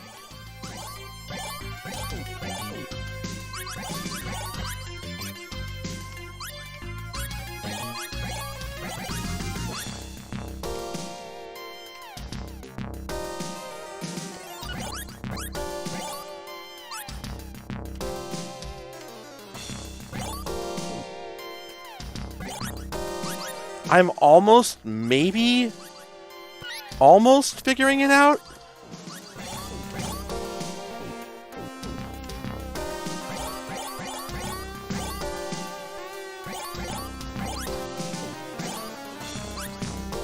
Yeah, I'm pretty sure I'm competing with that character. I do not think they are my friend.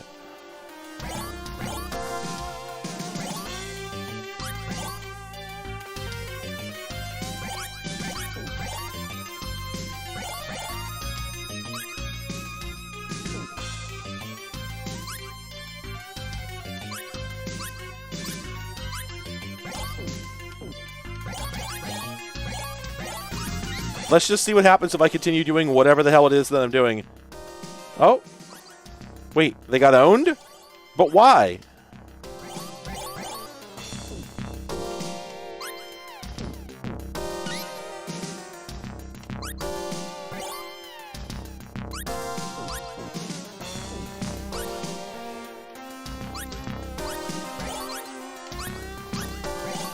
Ah, damn it.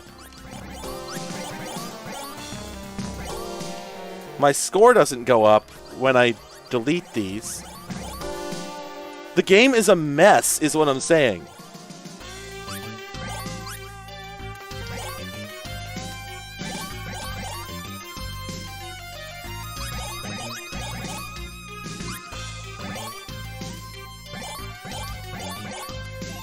Okay, are these 4 just going to match? I guess so. It's a match 4 game then, I think. I won. I don't know how. All right, here we go.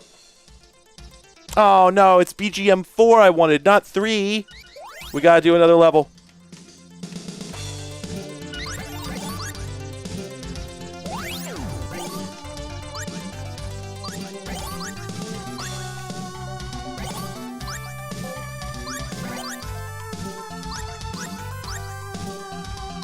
And, like, there's no chance of ever finding English language instructions for how to play, either. You know? It's never gonna happen. But the music bangs! Did I just do a mid-air match? I think I did.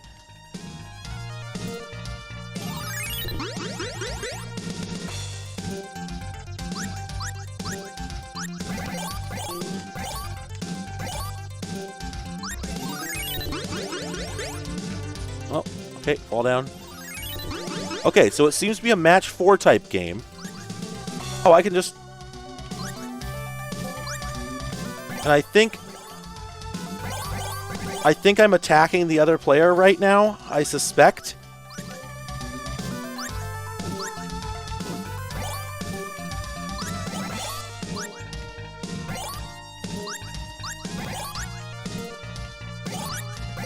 Ah, shit.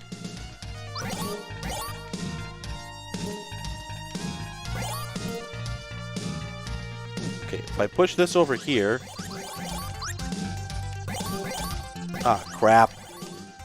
I'm not getting the things done that I intended to get done.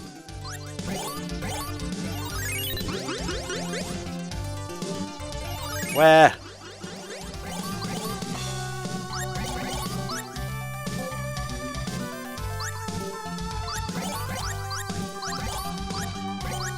No, you little bastard. You little shit. Sure, why not?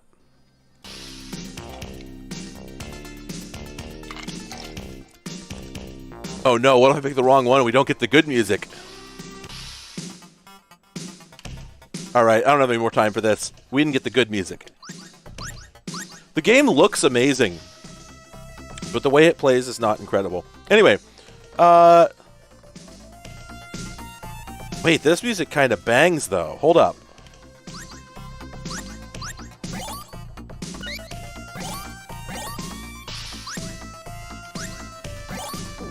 God, am I starting to understand how to play this? Okay, so it's just a match 4 game.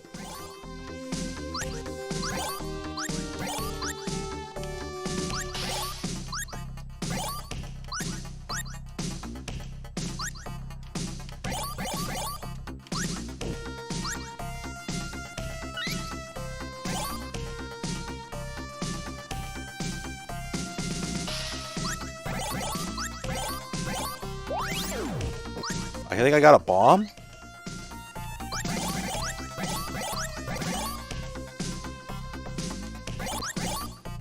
Ah, damn it. I didn't mean to kick that way. Okay, but that... Ah, crap. Now it's down there. I was so irritated by this gameplay situation that I made like a Krusty the Clown voice. Okay. There we go. You get that diagonal match. Yeah, no, they blink when they're 3. I think just to let you know, hey, here comes a likely match. But it really is just a match 4 game. That's all. It's just a really funky one.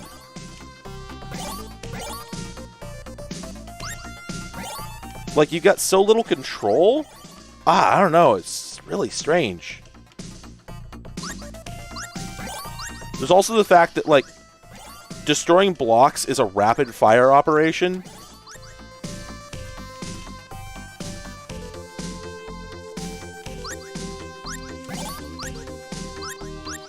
Oh, there we go.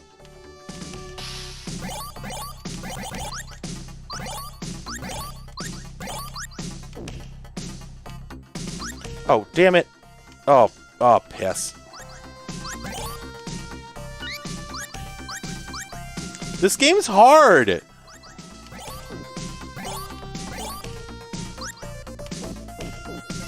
There we go. Oh, no. It's so easy to accidentally delete a block that you actually wanted. I've done it so many times. It's actually kind of absurd. Yeah, they match diagonally. Yeah, I think this little pink bastard is jumping in and destroying my... Oh, are they about to... There we go. Okay, here we go. All right, BGM 3. Don't tell me that was the end of the game.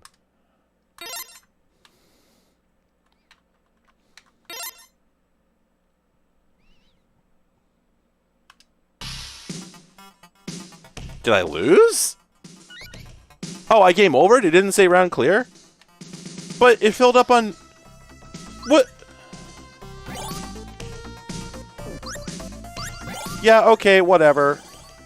I cannot figure out the rules of this game.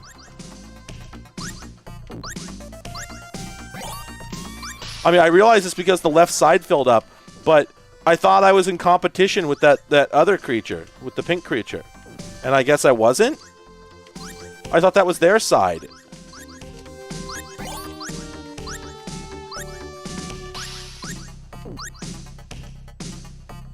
Oh, is that not enough to match? 1, 2, 3. Ah, crap.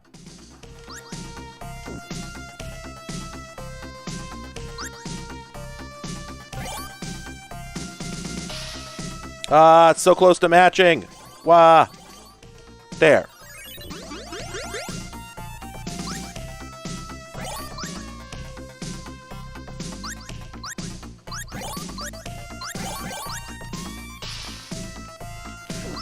Oh, this one has blocks on the sides. You can't walk around the map like on the other stages.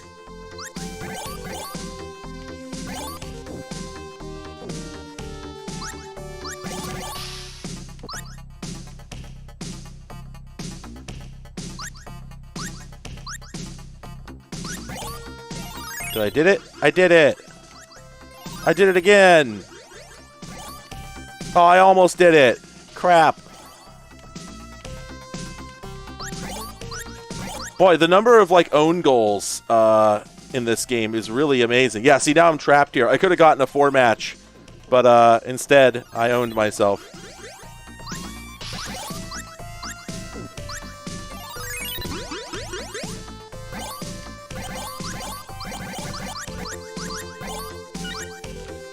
It seems like you could just play it by attrition, by just continuing to do things until the game ends, and as long as you don't get Tetrised, as long as you don't run into the top of the screen, you're fine. That's what it seems like.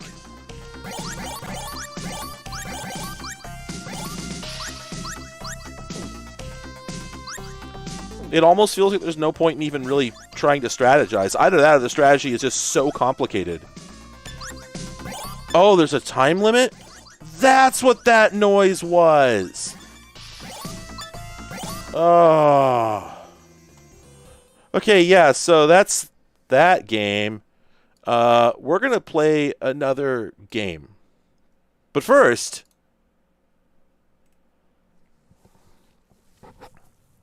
I need to get another drink. Take miles from the outer marker. Clear for IS runway 34 right approach. Maintain 3000 until established on the localizer. Roger. Oh, I forgot that this game had bitchin' music.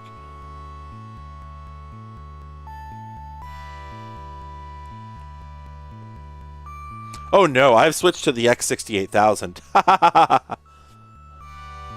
The X68000 was a Japanese-only, never got exported anywhere, home computer with far more sophisticated capabilities. So, I am going to... Oh, LOL. Wow, this is chill. I forgot about that. Oh no, I turned off the power switch, and the MIDI just... Oh no. Alright, I'm going to leave you with BGM 4 while I go get a drink.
Okay. Hello, everyone.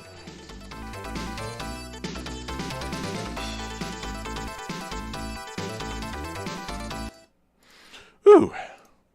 Boy, that's brisk. I'll tell you what. That's brisk. All right. Power on. So yeah, I'm not gonna spend too long on this one, and I don't have a lot of X68 like good X 68,000 games picked out. I've only really started going through the collection, but this one's kind of cool. Clear for IS runway 34 right approach. Maintain 3000 until established on the localizer. Roger.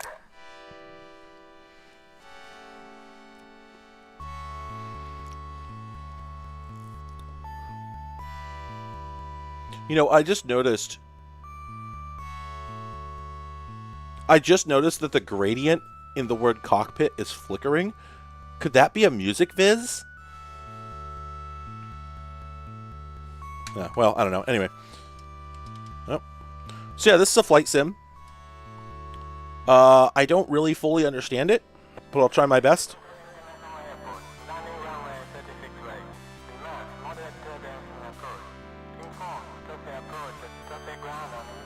Do you like this Pilot Wings ass music? Okay, so we've got ourselves... You know what? I'm going to lose the cat jam. We've got ourselves notionally like an airliner cockpit experience here, right? But it's a little confusing because there's no actual throttle display. What's going on here? Why isn't my stick's not working? Oh, my joystick disconnected, I think. No, it says it's connected. What's going on here? I don't know how to control this without the stick, so... Oh, wait, no, it's working. Oh, okay, it's just very slow. Okay, my bad. Anyway, so it is a 3D flight simulator. It's just they saved a lot of... Yeah, that's the thing. A night landing simulator is easy because all you're really seeing are points of light, right? So it makes a lot of sense that you'd be able to simulate that on a fairly low power machine because you don't actually need to do any polygon filling. Calculating the 3D is not hard at all. You could do that on a Z80 at 30 FPS, but calculating all the graphics stuff, if it's filled polygons, that's really, really hard. Anyway... So the big problem I have with this is there's no throttle indicator anywhere. I tried and tried and tried. I cannot find one. So all you can see is how fast you're actually going, and then like your acceleration rate. You can't see where your throttle actually is. So it can be kind of hard to actually figure out how much gas to give it. And also it is brutally judgmental on your performance. So I'm going to fall out in a moment here. I'm going to, yeah, we're about to crash. But even if we didn't, there's no way that I would be able to land this without failing. It would basically give me, you know, it's got style points, you know. It does give you the, this. Sorry.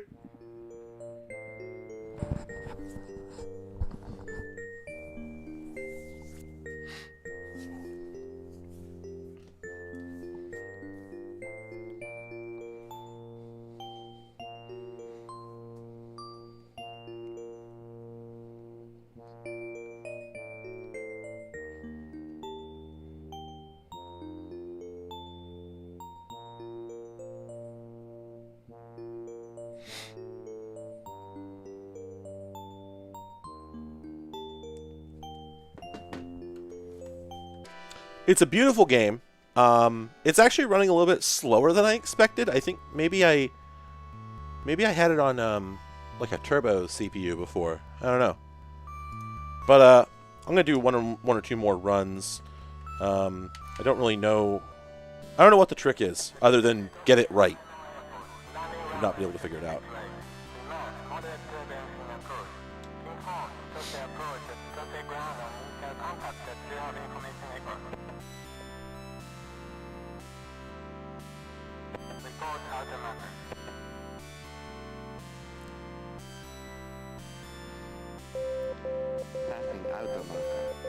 It also doesn't help that I don't know how to read the HUD. Like, I know that the little circle with the 3 wings sticking off it, I know that's supposed to tell me something, but I don't know what it is. Never have been able to figure that out. And I don't know, I have no idea what to look up. I've always wondered what the hell that meant. Okay, we're losing a bit too much altitude. Let's pull up a little. Really, yeah, we sank way too fast. It turns out this... Yeah, there we go. Flying. It turns out this is very, very hard. It's almost like landing a plane is very difficult. Yeah, see, I sank way too quick. Did anybody know that landing a plane was hard? Oh, yeah, I mean, the music's good.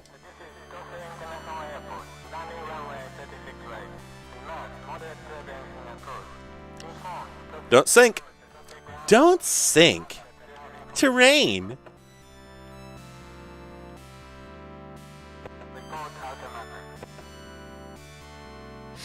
Okay, we're gonna split the diff here and try and keep our crosshair.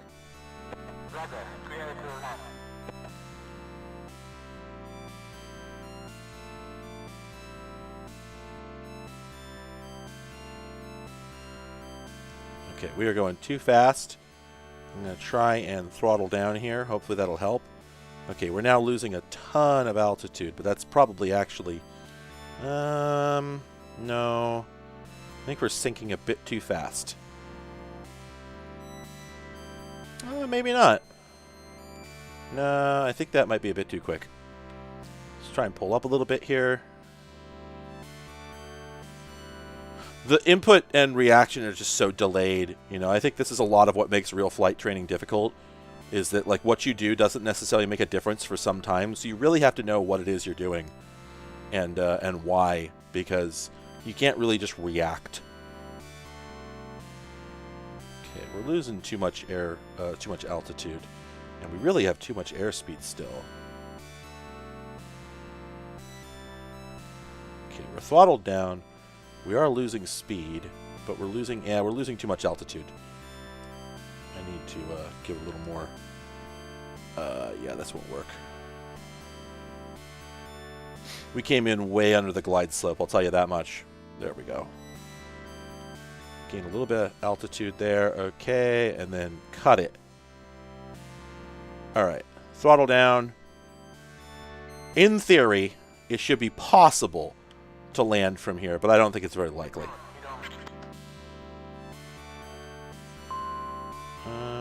Maybe a little too aggressive.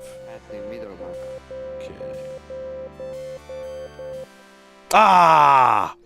Don't sink!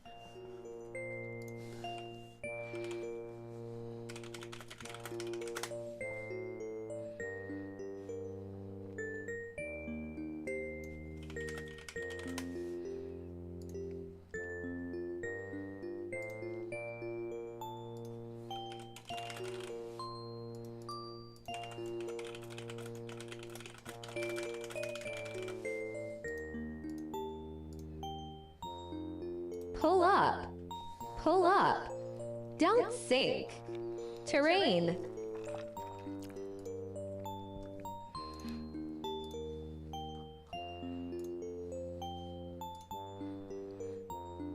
You know, I actually kept it more on course than I really expected.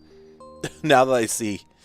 Alright, so now, let's play a game that I actually can make some progress in. So, let's see. Okay, I don't remember exactly what this one was. I'll load this up first. Oh, that's right.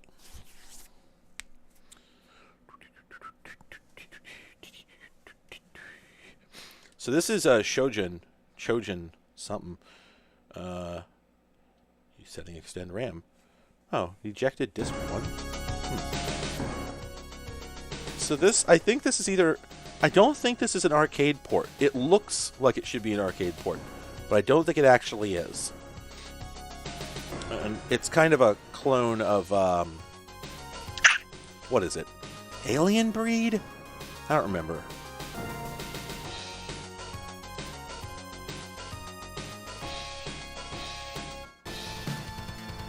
So, alright. So this is it. And we basically wander around this little room. Sorry, fair enough. We wander around this little room, and we shoot guys. Stand by ready.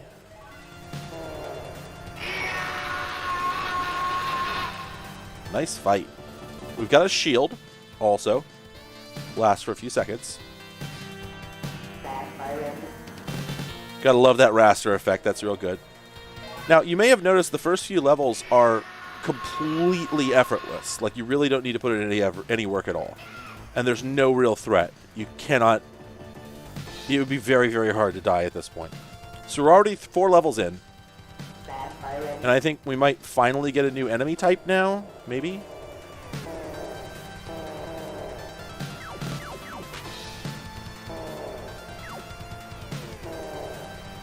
Unlimited ammo. No other weapons.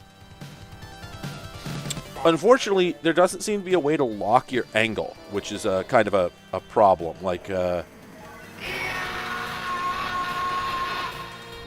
oops, okay. When you get hit, you do this, and then explode. Yeah, Smash TV, that's what I was thinking of. So it's sort of like a Smash TV kind of deal.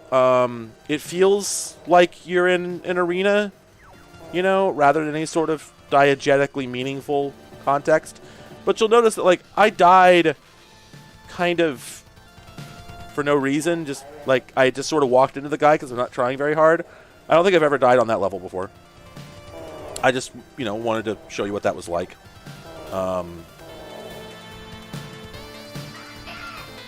And see, I'm just plowing through it. Stage 6.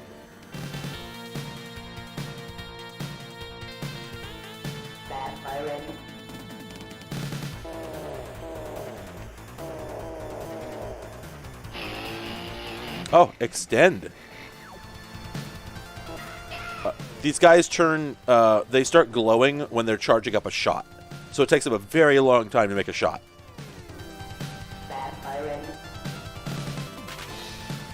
The music is kind of a bop. We slowly get stronger guys, like these blue guys. They're harder to kill, and they take longer. They produce 2 shots instead of 1, right?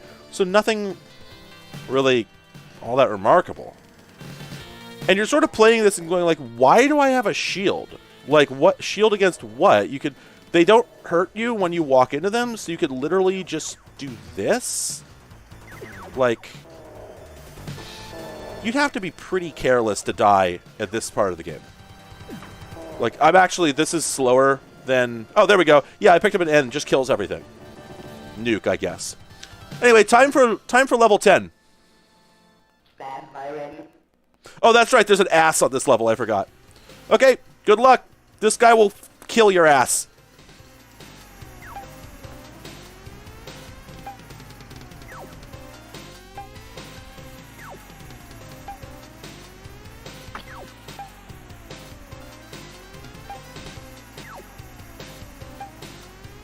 I don't know if this is a Dujin.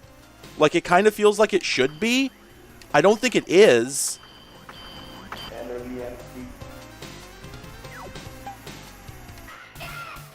Oh, I've actually never killed that guy before. Okay, the first, dangerous. The first time I played this, I went through that fight about, I don't know, 30 times without making any progress because, I didn't realize that you could just run into him. He doesn't hurt you. So you could just smash yourself into him, hit your shield, and then just pump bullets into him, and it's no big deal, right? So even the boss, once you get the knack, even the boss is really easy. Get the Knack, the title of the Knack's album, first and perhaps only album, which contained the song My Sharona. So yeah, I guess we're in the dangerous ass arc. But you can see it's like not really that much of a game. You know? There's so little going on. I don't know. I guess this is okay, I guess it's getting a little spicier. I just think it's weird to start out a game.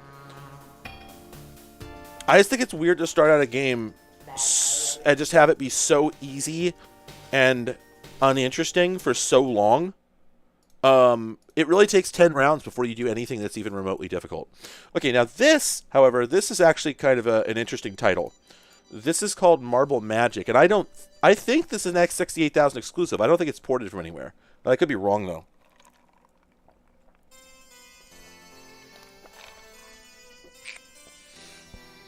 And this is from Rats Soft. So this is really intriguing.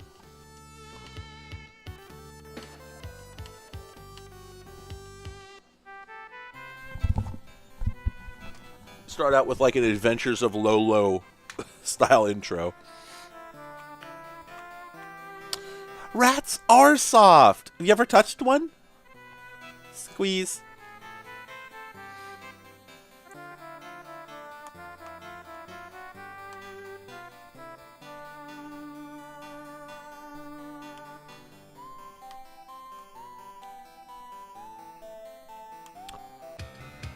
Okay. So now what we have here is a sort of, again, it's sort of a Smash TV kind of situation, but like plus Zelda, where we shoot these things. Every room has waves, so we have to destroy everything, and then the door will open. And sometimes more enemies come out, and sometimes it lets you proceed to the next area. Okay. There's boxes, but you have to walk into them continuously to gradually open them. All right, and then that yellow and red block, that's the map. I'm the yellow location. The red one is the boss. So I could actually have gone down in order to start heading towards the boss, but I don't want to go there yet because I need to power up. I can't fight the boss like this. I've got to get...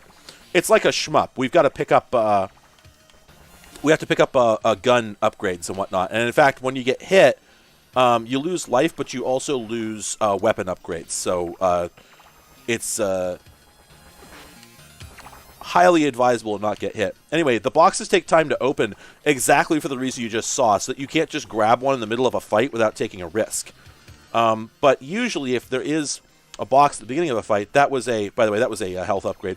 If there's a box at the beginning of a fight, there will usually be another one at the end. So it's worth it.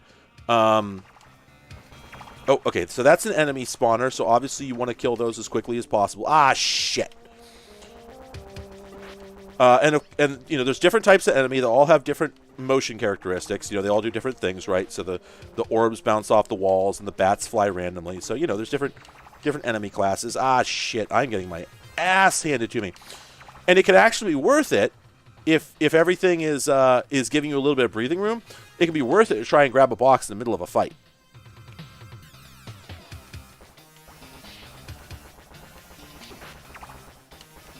Also, sometimes when you open a box, it gives you a mine instead of an object. And if you run into it, you just get injured. It took me quite a while to realize that's what was going on, you know, because I didn't have a manual or anything to identify what anything was. So I took a lot of damage and lost my first run after a pretty good showing because I didn't realize I was literally stepping on mines. And you'll notice the doors... Oh, okay. That's a health up, but the green ones hurt you.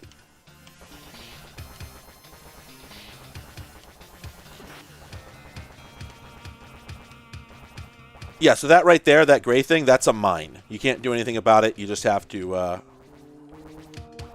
avoid it. Now, see, it might actually, I don't know for sure, but it might have been in my interest to not kill everything in the room until I could get this box, because I just spawned another wave. Okay, there we go. So that's a gun upgrade, I believe.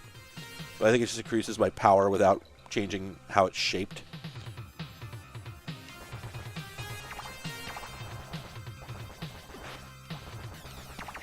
I don't think weapon upgrades are directly tied to health, unfortunately. I kind of liked the idea of just like Zelda, where your sword can fire bolts if you're at full health. I always kind of like the idea of just tying your damage dealing ability directly to your health instead of making them separate. But, yeah, this doesn't seem to do it. Okay, that one there is a, that'll damage your health. I don't think it permanently reduces it, but it might.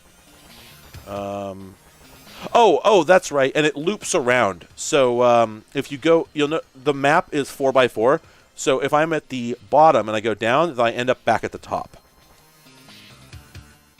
So you can see this game actually has a decent amount of depth to its mechanisms, all things considered. Like, for what it is, you know, notionally an arcade-style shooter. I could not find any evidence that this game was released on any other platform, but it feels like it ought to have been an arcade game. It really does. Like, this is a coin muncher the way that Druaga was. Okay, I think we have another... Do we have another wave? It's possible that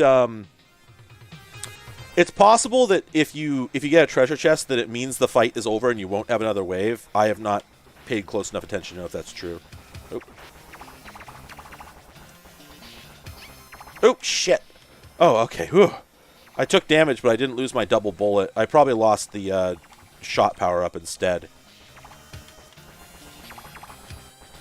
The music doesn't bop as much as I wish it did. This game really feels like it ought to have a... I'm not really sure what that power-up did.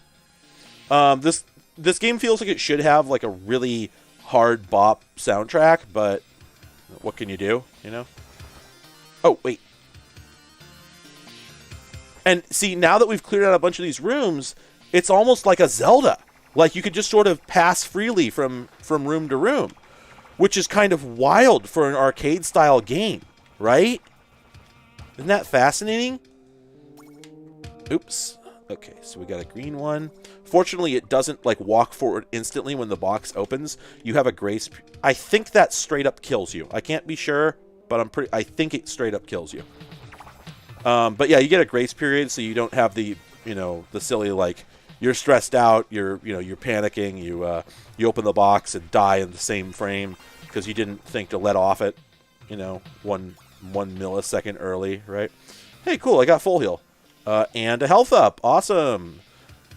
And we're going to fill out pretty much the whole map here, it looks like. There are weapon upgrades beyond this. I was hoping to get some. You can fight the boss with just this. The boss isn't that hard. They probably get harder later. Ah, crap.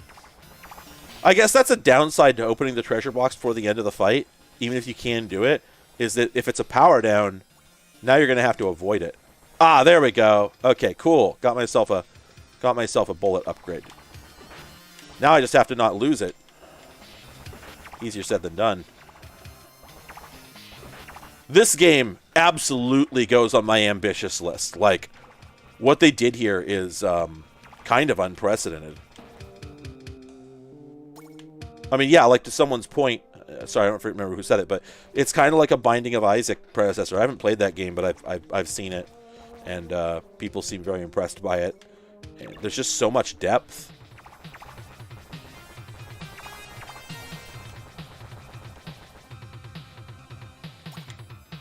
Oh. And then we might actually be able to fill out the whole map and get all the power-ups before we go to the boss, which would be outstanding.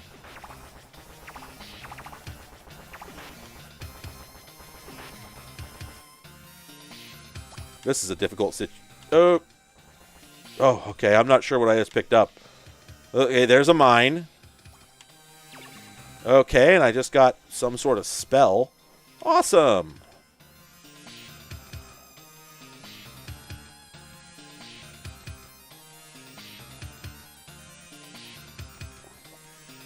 There's no timer that I know of, so you could just kind of wind your way around now to get to the boss room however you like.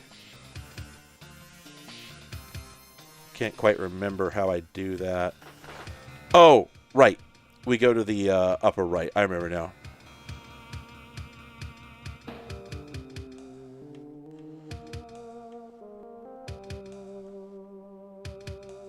Yeah, I think we go around and then up, and then we'll have another up. Ah, shit. Well, okay, I'm gonna... Well, I was going to do a save state, but if this kills me, then I'm screwed anyway. Oh, okay, it did half my health. All right, that's not so bad. So yeah, giant enemy crab. As you can see, not too wildly difficult a fight, especially since I'm fully powered up. There we go. But, like, the... Oh, wait, there's another room up here. I can get one last upgrade or a health up before I move to the next level. This just, to me, seems like an eminently competent game, and I'm not sure who made it. It says on the title screen, but is it? Is there a reference here?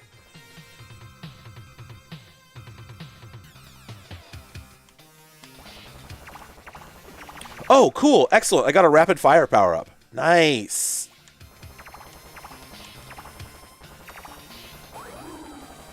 Oh, I think I just picked up a screen clear 1 frame too early.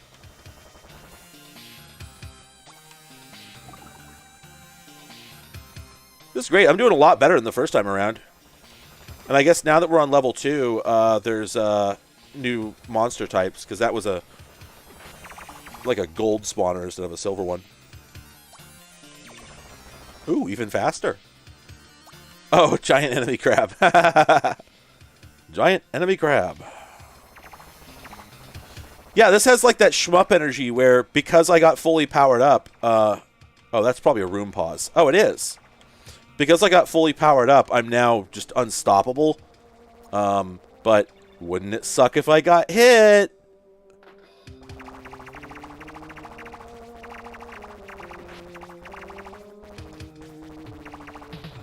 Oh, I guess I should probably save state and move on, because... Yeah, this is pretty much the game. It's not that deep, but I dig it. I think it's pretty cool. I think I'm so powered up that I can't power up anymore.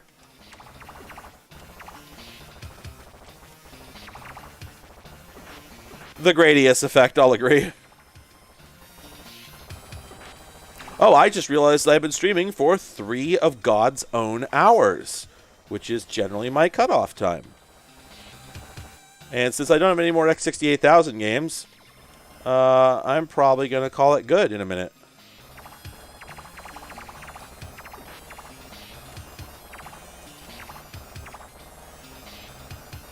Whoa!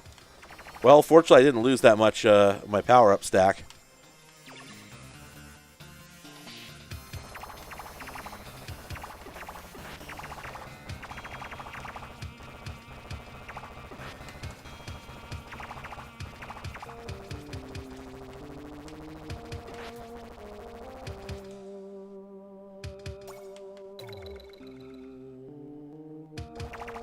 Yeah, that's the thing. This is, like, it feels like a Dojin, because it's a cool idea, but there's not a whole lot more depth to it. Like, we've kind of seen everything the game has to offer, I think.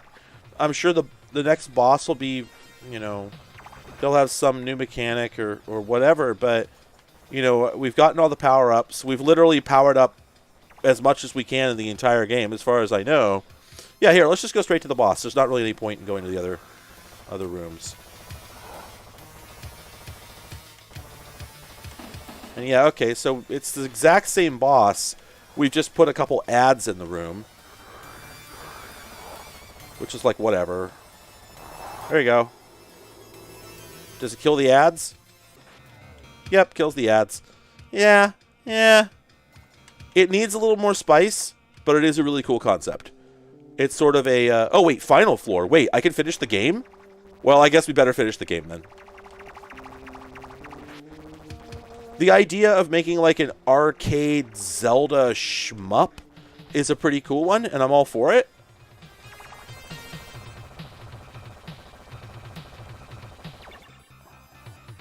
You know, but they kind of didn't really go very far beyond that. And I think it would be neat to see something that did, because Binding of Isaac is its own thing. You know, I'm sure it's good for its own reasons, but it feels like there's something here.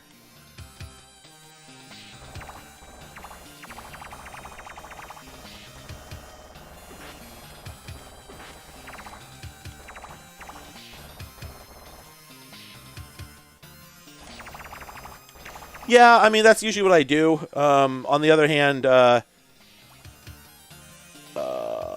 and this is from Rat Soft. So yeah, this is a Dojin.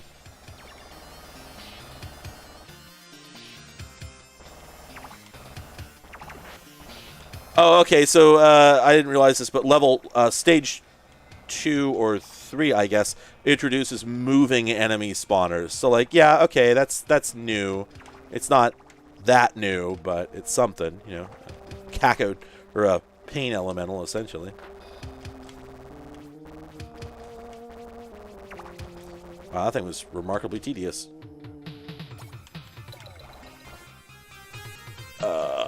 I'm just gonna go straight to the boss again. Let's get this over with.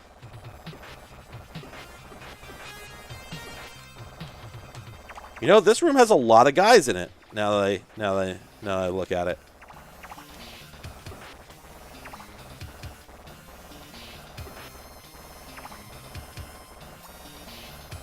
Oof.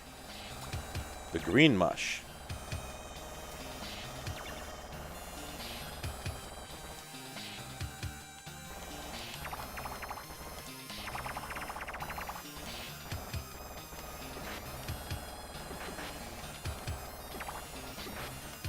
One thing I'm curious about is if it's possible to dodge out of a room prematurely when it opens to when the doors open to let new enemies in. I've been wondering about that ever since I started playing this game.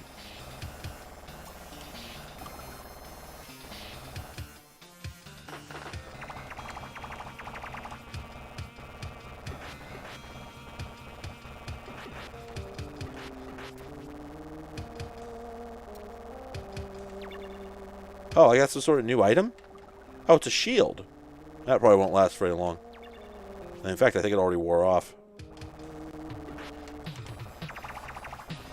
The rats are really... The bats are really the biggest threat in the entire game. Because there's so many of them and they move so randomly.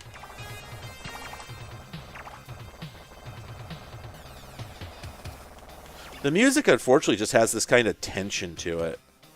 Kind of wish it had a different vibe.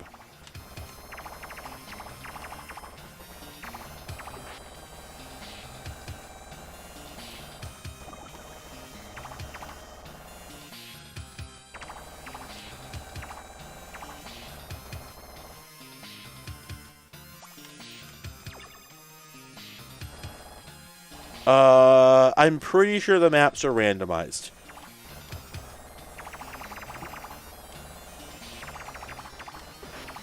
Not sure, though. Just, I don't... Yeah, I think they're randomized. It would kind of not make sense for them not to be.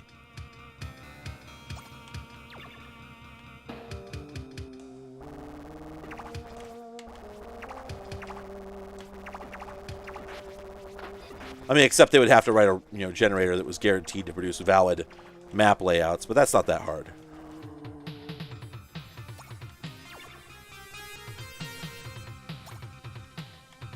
But yeah, the biggest problem is once you're a few stages into the game, you've been playing for a while, and the music hasn't changed any, and it's just this same kind of weird, unsettling, kind of tense thing.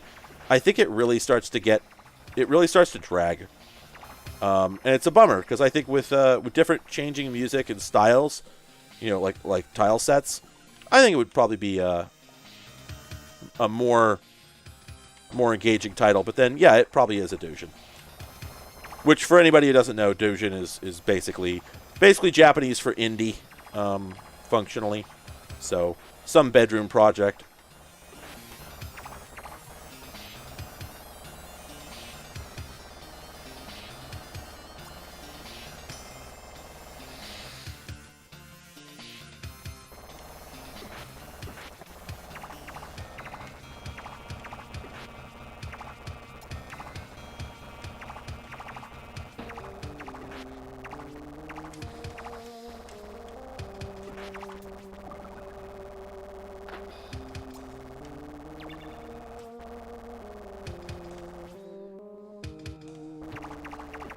They do kind of have an eagle-style like wingspan when they first spawn.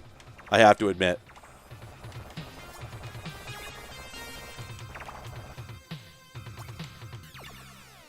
Okay, yeah, I think when you kill the last enemy, if it doesn't spawn a treasure chest, that means there's going to be another round. I can't remember.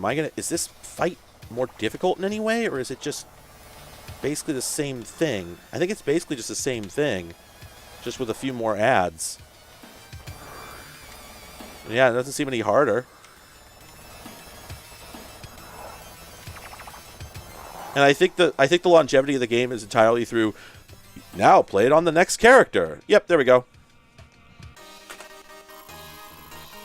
Ah, I won.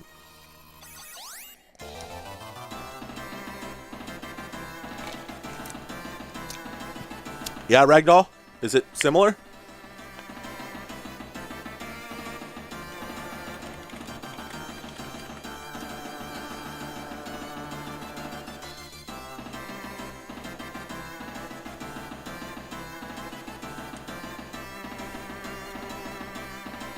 There we go.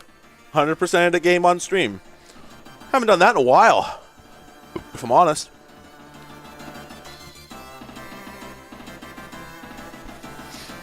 Oh, okay, awesome. Yeah, maybe I'll check that out.